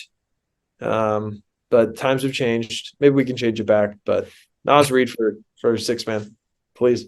All right, but Thank you. Most improved player. Ooh, all right. So hear me out on this one. I have the Pacers as the 7th seed in the East this year. And the reason why is going to be because of Tyrese Halliburton. And we remember what happened when Ja took his, you're pretty good leap to the, wait, you got way better, but we thought you were pretty good already. Why are we giving you most improved player? Like that should go to Desmond Bane. And I think this could be what we're in for this year. So I'm going to go out on a limb. I don't think it's a very popular take. I'm curious what the betting odds are. I haven't even looked at them. But if my take about the Pacers smashing the over, and they're the 7th seed comes to fruition, that'll also be because he's in the running for MIP. I think that's super valid. I think that's a pretty good take. Like if he's averaging 26 and 11, it would be a 5-point jump and a 1 assist jump. That would that's not unreachable, but that would make his stats look nice, And if his defense can take a step. Yeah, he's going to be up there. He's always been super efficient. He's one of the best players in the NBA already, even though he's not on a great team. I will say Ja was scoring 19 a game before he took his jump to 27 points per game. But also Ja doesn't pass like Tyrese, so I don't really know if Tyrese gets better at that as well. Maybe there's room there. I think that's a super valid pick. I'm actually going to go a different way on my end. I think it's going to be McCall Bridges. This is a situational most improved player. Yeah. McCall Bridges last year scored 20 a game. He scored 17 a game on the Phoenix Suns for 56 games. From the moment he was traded, he averaged 27 points per game with Brooklyn, which is not easy to do. 27 points is a lot, especially for a guy who was shooting 38% from three, 48% from the floor, and giving you plus defense. If he just does that again, and that's right after getting traded, no training camp, no working with anyone else. He's still the undoubtedly best player on this team. And even if this team's bad, if he scores 28 a game, he should probably win it. Just because last year, I mean, he scored what, 20? And he really wasn't getting used that much. I also think this is a safe bet because he doesn't get hurt. So, oh, very good point. Yeah. That one game where he played like 83 games last year too. yeah, he played 83. Yeah. Yeah. Shout out Walt Bellamy, NBA legend, 88 games. But yeah, dude, he's played like more games than there have been games in NBA season, which is just a nutty stat. He's batting more than 1,000%. This guy. So I think that's a great pick for sure. That's the thing about most improved player is it could go to anybody, and there's always some guy that pops up out of nowhere. So did we see Laurie coming? Yeah, not really. I will say I do have a sneaky pick, and it would be it's a condition on this, but I think Tyrese Maxey, he was already in contention for it previously. But if James Harden got traded, Tyrese could start averaging like 26 a game, and now we're having a different sphere of conversation about him. And I already think he's fantastic. If anything, I think his production is stifled a bit by the presence of James Harden, just in terms of face value statistics. By the way, which I've heard, is he even playing tomorrow? Doesn't look like it. To be fair, I will say I think he's dealing with some sort of family issue that has been a rumor. But he is listed out as like sick or something. I'm not sure. So yeah, we'll see. I'll be very shocked if James Harden productively plays basketball for the Sixers this season. But like right now, it seems like he might be dealing with like an issue. I don't know. Right. Not sure. As much as I would love to dunk on James Harden. Bro, please, every day. Coach of the year. This is an interesting one. I think this is always a tough one to predict. Mike Brown won it last year, if I remember correctly, for one of the bigger jumps in the NBA. Well deserved, frankly. And they changed their play style completely. This year, I think it might go to probably an established coach. All these coaches and all the good teams feel like it's not going to be a new team that's going to take a huge jump like the Kings did last year. I don't know if you have a different opinion. I'll zag. Zag. Thank you, Miche. I'll go Jamal Mosley. Woo! I also have the Magic only having to win one game in the play-in tournament. So that's it's the rematch of the 1995 Eastern Conference Finals, Pacers Magic, but this time in the play-in game. So I think that'll get them enough. They'll slam that over. That's 36.5 in my opinion. And they'll be a fun team. But to be fair, that's a different standard than a lot of these coaches that they've had to do. Like they've had to jump. Like Mike Brown had to become the third seed for him to win it. So that's one of the only questions to kind of keep in mind there. So I'm kind of going for some dark horses here. I have a little dark horse. Okay. Quinn Snyder with the Hawks, right? If they're a top 3 seed, new coach. If they win, even if they win, maybe not top 3 seed, if they win 49 games, which would be the Utah Jazz? No, the Hawks. Excuse me. Thank you. Wow, that was bad. I was like, whoa. Okay. If they have a 7-game improvement, which I don't think is out of the realm of possibility, I'd be shocked, but like they do have talent there. Sure.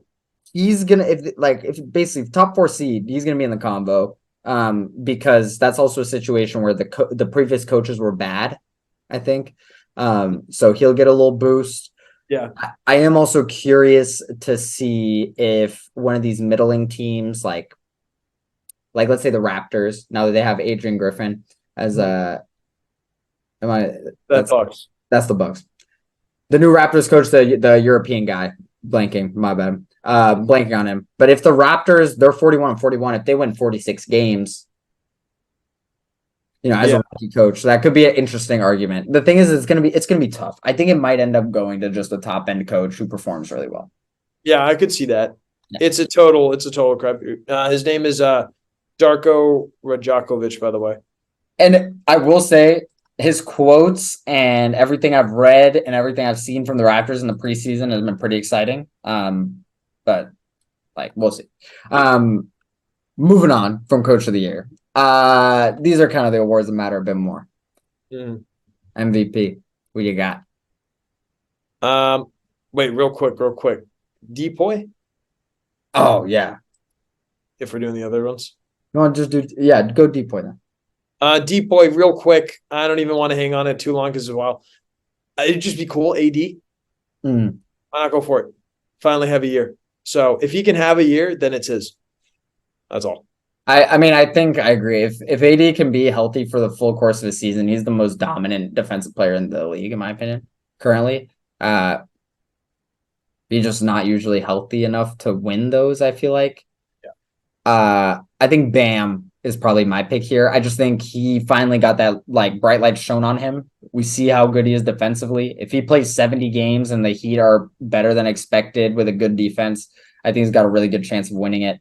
The thing is, like, now NBA is so team defense, right? It's really difficult to single out individuals. Like, It is. and like as much as Jaren, like he's totally in the conversation as well. Like if that team defense struggles a bit because it's like adjusting and whatnot, he might not be in the conversation as much as other guys. Bro, another guy sneaky too, like not to take away from the centers, McHale. If he goes on your way and he can, I mean, if he can kind of be that wing guy that's just like, you're not scoring on me, guy. Sorry. I mean, one of the best defensive wings in the NBA, frankly. Absolutely. I'd also be curious to see. I mean, if the Celtics come out and they have one of the best defenses of the league, and Drew is carrying that line, he might get some push like for a Marcus Smart type depoy, you know. So that's interesting to me too as well. Depoy's a little bit of a crapshoot too, not as much as Coach of the Year, but I'll pick Bam. I'll predict Bam. I'm down with that. I like it. But now we get MVP. Big time. All right, you give us yours first, Max. It's boring, and I've thought about it for a while. And I love trying to convince myself. I'm like, oh, maybe Paolo Banchero is going to average 30 a game for a whole season. I wanted to come up with any possible excuse to not pick this guy. I just think this team's going to win 55 games, and he's the defending champ and didn't win it last year. Nikola Jokic. Nikola Jokic. There he is. Any just no extra analysis. Just do I need extra? I don't know. Like I just think. I don't think so. I think he'll be basically a triple double every game, and I think they're not going to really have a championship hangover. I think they still kind of have an attitude about their chip where they don't feel like they got that much respect. And I think voters, Embiid will not win an MVP unless he has an insane jump because he's not performing in the playoffs. I think voters get playoff fatigue, in my opinion, with the MVP. I also think someone like Giannis could win it. But those three guys put up such high stats that it's very difficult to compete. Like Luka, if Luka's in the play-in, it's gonna be really hard to vote for that guy, you know? Yeah, totally fair. And I think it's tough to, if we kind of scratch away at some of the guys, Embiid's lackluster postseason, plus what's going to happen with the turmoil of the Sixers potentially this year. If he can battle through it and put up great numbers again in their top 3 seed, then he's right back there in the conversation. Are people going to vote for him first? Same with Giannis. I mean, he's always been kind of hovering there, top 3 in MVP voting, but also had a bad flame out in the postseason. Are people going to want to vote for him? I think Jokic is a totally fair take for sure. Like he had a year off. But again, like it's voter fatigue. LeBron won 4 and never won 1 again after all of that. So let me zag. Let me talk about a team that feels a bit disrespected. Let me talk about a team that just couldn't get it right at the right times. And let me talk about Boston. And let me talk about a man named Jason Tatum. And here we go. I think he could put up 32 a game. I think he could lead them to 60 plus wins. I think he can be dominant in and out of the game. I think his game can continue to polish offensively and just be one of the most skilled players on that side of the ball. His passing is consistently improving every single year. And his defense, when he locks in, is ready to go. Joe Mazzulla is done with live or die by the three. And I think Tatum is going to be done with live or die by the three. It hasn't worked. And Insanity is doing the same thing over and over and over again. And I think this is the year Tatum goes, okay, I'm done doing the same thing over again. And he's progressed every single year. Every single year he's gotten better. Questions about him in the playoffs, but throw in the fact that he's a new face, throw in the fact that he's a different guy that could kind of crack in this MVP conversation that's been between only three guys the last 4 or 5 years. And who knows? But I grant that this is definitely, a very dark horse pick. I'm not blind to that fact. It doesn't mean that I think that he's better than the other guys. But Derrick Rose has won an MVP, is not the best player. Russell Westbrook has won an MVP, is not the best player. There are plenty of guys that have won as not the best player in the league. So I think it's fair, and I think it's a totally valid prediction. He has the stats already, scoring 30 a game. Like, face value, you can get away with that as an MVP. In terms of voter fatigue, it doesn't help that they got beat in the Eastern Conference Finals in the way that they did in terms of last year. I will also say, I think in general, given the other candidates, there might be a tendency to want to side with Jason Tatum a little bit more in terms of an MVP discussion because he hasn't won one yet. And if he's even better than what he was last year, there's going to be, even from myself, there's going to be a want to crown him as like a next sort of KD type swing man who could do a little bit of everything, and score with the best of them, obviously.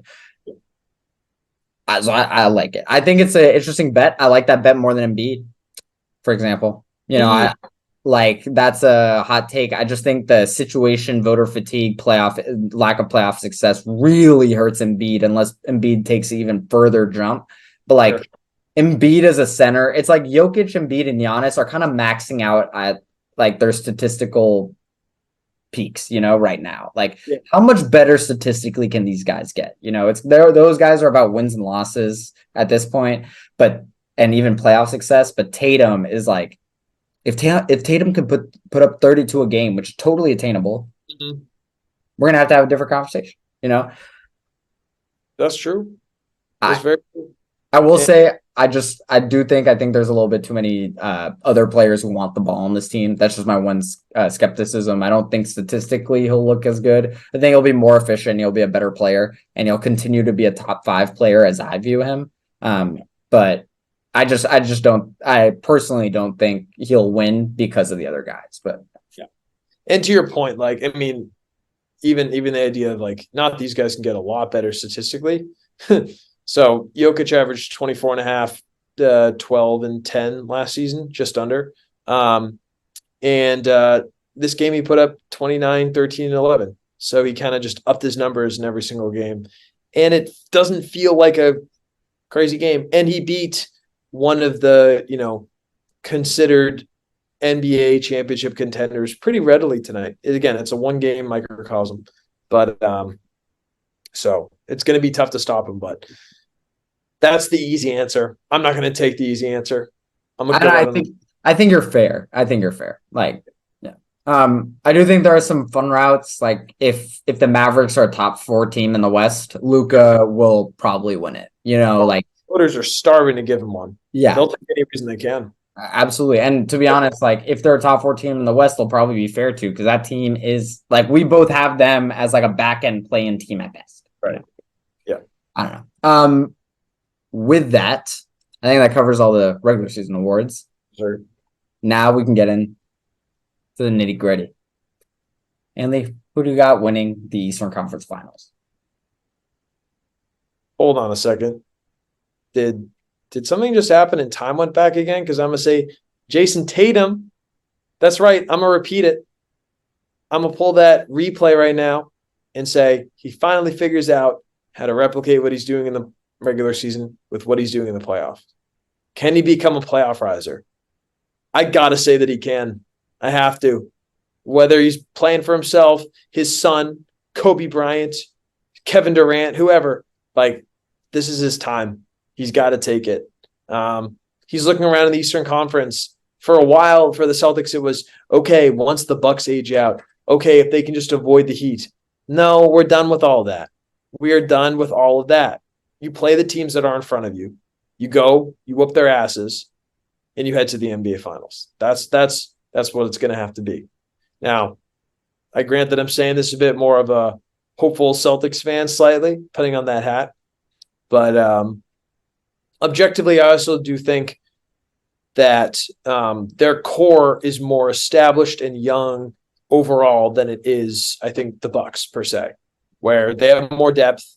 And Giannis is obviously a better player than Tatum, and Dame is a better second player than anybody that the Celtics have. But how does Dame deal with both Brogdon not Brogdon, Derek White and Drew Holiday? So I think he gets it, and they were damn close.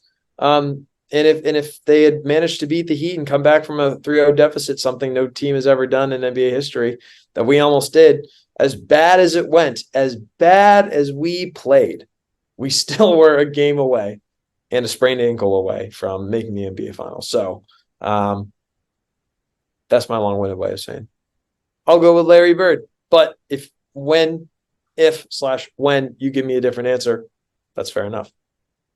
I have the same answer. I totally agree. I have some worries about this team, which I might get to later, but the top six is so good, and I'm a believer in some of those bench guys.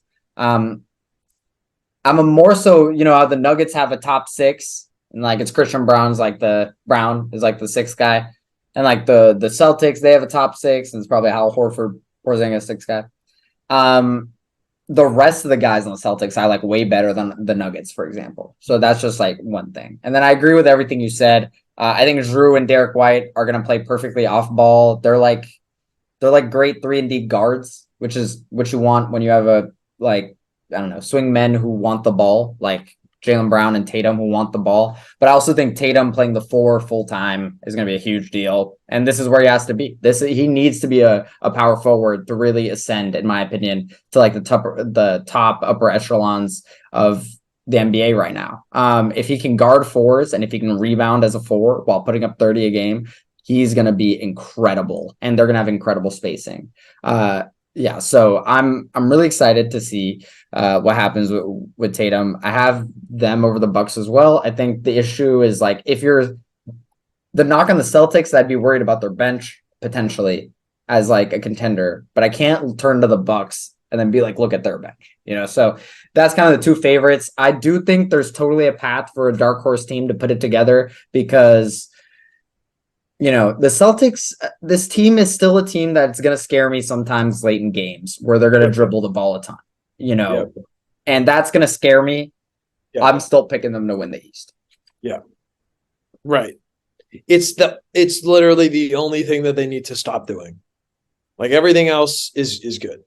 So as a layman's way of analyzing this situation, like figure out your one thing and then you're not one game away from the finals. So yeah. So it sounds like for Tatum to win the Larry Bird, he's got to play like Kevin McHale. Get in the post, baby. Little bit.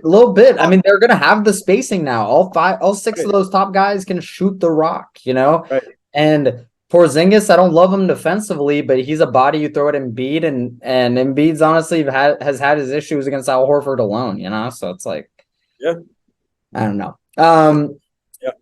Moving on, Magic Johnson Award, the West. I'll give you the floor for this one to start off. All right. I mean, we've been agreeing with each other way too much in this podcast, but curious if you agree with me once again.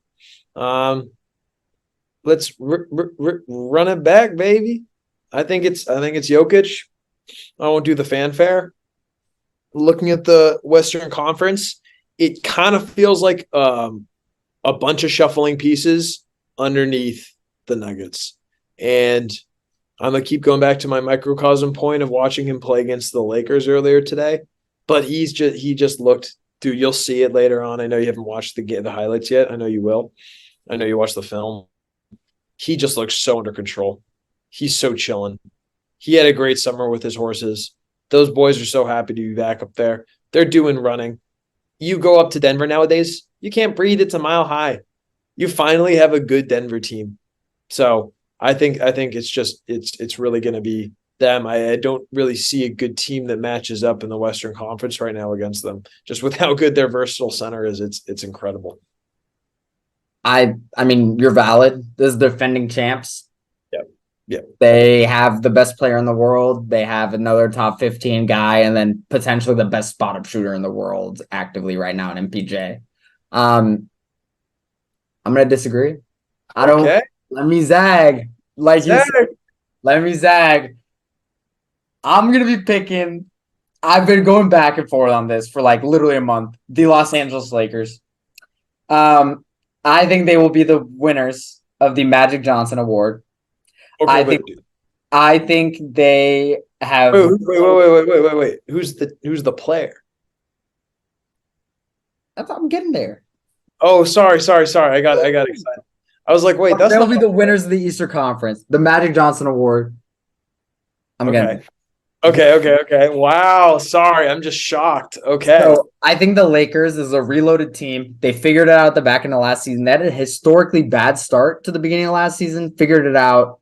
Were great. Knocked out some good teams on the way to the Western Conference Finals, and I kind of think they ran out of gas / ran out of talent.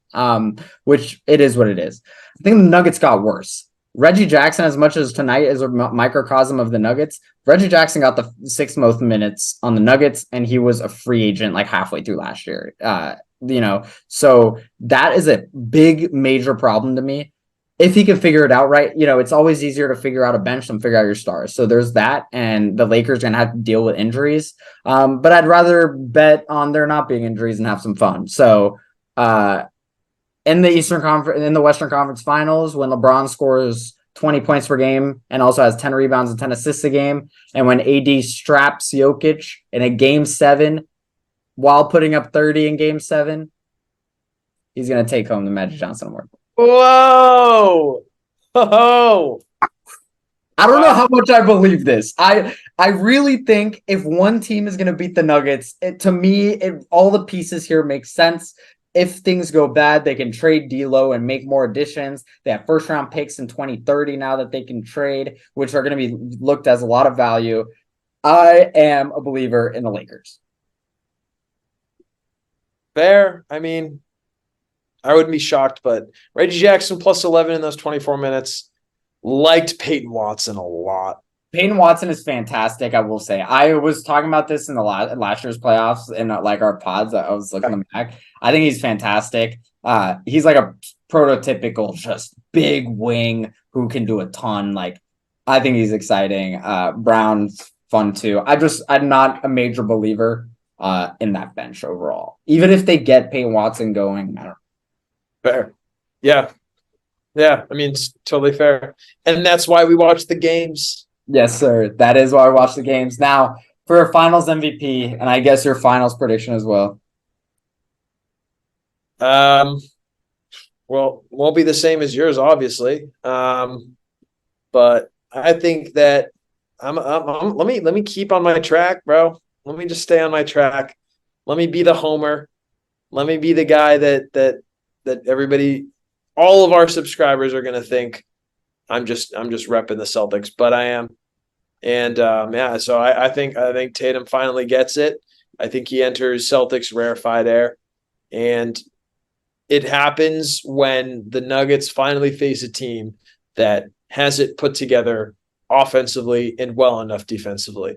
And if defensively the Celtics' goal is to battle against the Nuggets, okay, I'll take those odds. That might be tough with some other teams, but it wouldn't really be tough with the Suns. I don't know. I know neither of us are Suns believers, but I don't think so.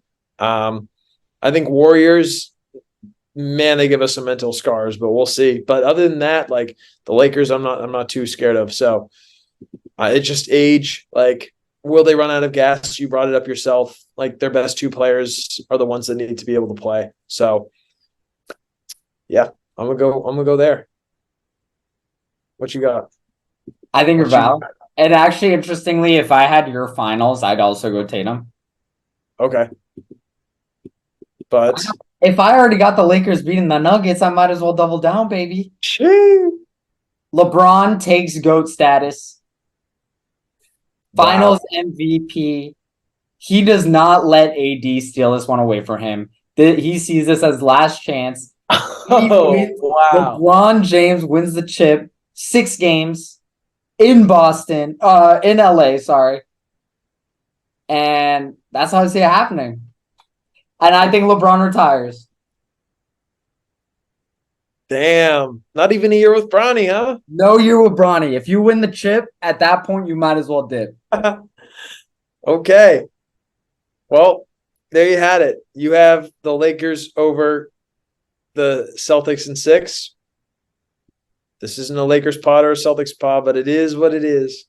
My rationale, I will say, I do like the Lakers matchup against the Celtics just because I think AD is just eating in that series. As much as Horford does do well in general against like the big physical centers, I think a healthy AD, which is again, I'm basing all of this off of a lot of it off of. I think AD is a big physical center who is also not necessarily the focal point of the offense all the time. He's going to be able to put in work, I think, on the Celtics front court in a hypothetical situation. I think Embiid's in a weird situation where Embiid has so much offensive responsibility that defensive, like, yeah, that's why I think AD is so special. You know, LeBron gets to dictate most of the time. And so AD gets to lock in, score 27 a game while also being the best defensive player in the world. Yeah. I also think the Lakers, again, they'll figure it out, hopefully, in terms of their rotations. They have potential moves to be made. And I like their shooters. They have a lot of scorers. And this team winning the chip would remind me of like the Raptors winning the chip, weirdly, where they have their top guy, and the Lakers have 2 top guys. But the rest of the guys in the Lakers, outside of Jared Vanderbilt, it's a lot of shot creators, guys who can hit an open shot, guys who can make an open shot, create their own open shot. Austin Reeves, whatever you think about him, I mean, he is talented offensively. The same with Gabe Vincent, same with D'Lo, and I like him. I like him. That's gonna be my prediction. I hate that there's a video that's gonna be on the internet of me like slurping the Lakers this badly because it's gonna come back to haunt me. Yeah, like come up for air for a second, dude. Like what? Out of pocket. Bro, the one thing is I think that everything that you're saying is valid. If I could respond how you have every time you're about to counter my point. Everything you're saying is totally valid. And at the same time, bro, I don't know who's topping Tatum, and I don't know who's stopping Jaylen Brown. So that's like the one thing. Like, and they do have a lot of great shooters and great, like they have a lot of good point guards and like good guards. But like like after Derek White and Drew Holiday have finished with Dame Lillard, they're going to munch against Austin Reeves. Like that's the thing. So it kind of gives me like a bit of the Warriors, Lakers vibe of last year's playoffs, where like the Warriors just didn't really have the size, and I think the Celtics do have that size just across the board, median wise. Kevon Looney 6'11". You have a couple players that are that tall or higher, and then you have Tatum who's taller than Andrew Wiggins, taller than Draymond Green. So I think that kind of helps kind of take it. But I think that's fair. I just, I think Horford and Porzingis, if that's going to be the AD containers compared to like Draymond Green and Kevon Looney, I know like height wise there's a difference, but like I'm thoroughly impressed by AD. Also, like I'm not also basing this off of the Warriors getting knocked out by the Lakers too last year. Like there was just a difference there, Yeah. No, it's fair. But I think you're very valid. And to be honest, I think the Celtics, if I had a gun to my head and it was like, what team do you think is going to win the chip? I would probably bet the Celtics at that point.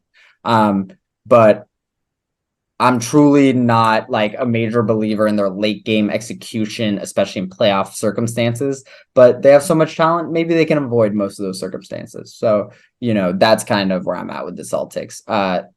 they have a chance to be the outright favorite. If Tatum makes any sort of jump, they will become the easily outright favorites of the league by far. Yeah. Most improved player. 37 points per game. Yo, that's crazy. Imagine he's just dunking on people left and right. Derek White, 2 steals, 2 blocks a game. Oh my Lord, bro. It would be a thing of beauty. It would. Sheesh. All right. With that wraps up our playoff NBA 2023-2024 season previews. We did a lot of teams. Now we just gave you like 3 hours of a wrap up. So enjoy Maybe it. more. Yeah. Yeah, straight up. So if the video is super long, we're really sorry. We'll try to cut up this video into as many pieces as we can. We'll also be back with another podcast pretty soon, and hopefully we'll be back with like a pretty consistent schedule for the NBA season. We're really excited. We hope you guys are too for this NBA season. I am missing the Warriors game right now, and I have it pre-recorded, like set to record, so I'm gonna watch it back. But that sucks. But thanks for watching, basically. And you're in for a show. The score is what it is right now, and it's just something. That's great. Is that player doing pretty well? That player has continued to do very well and has a very good shot percentage at halftime and a high percentage of shots made. It's good. So I hope you enjoy it. Can't wait to watch.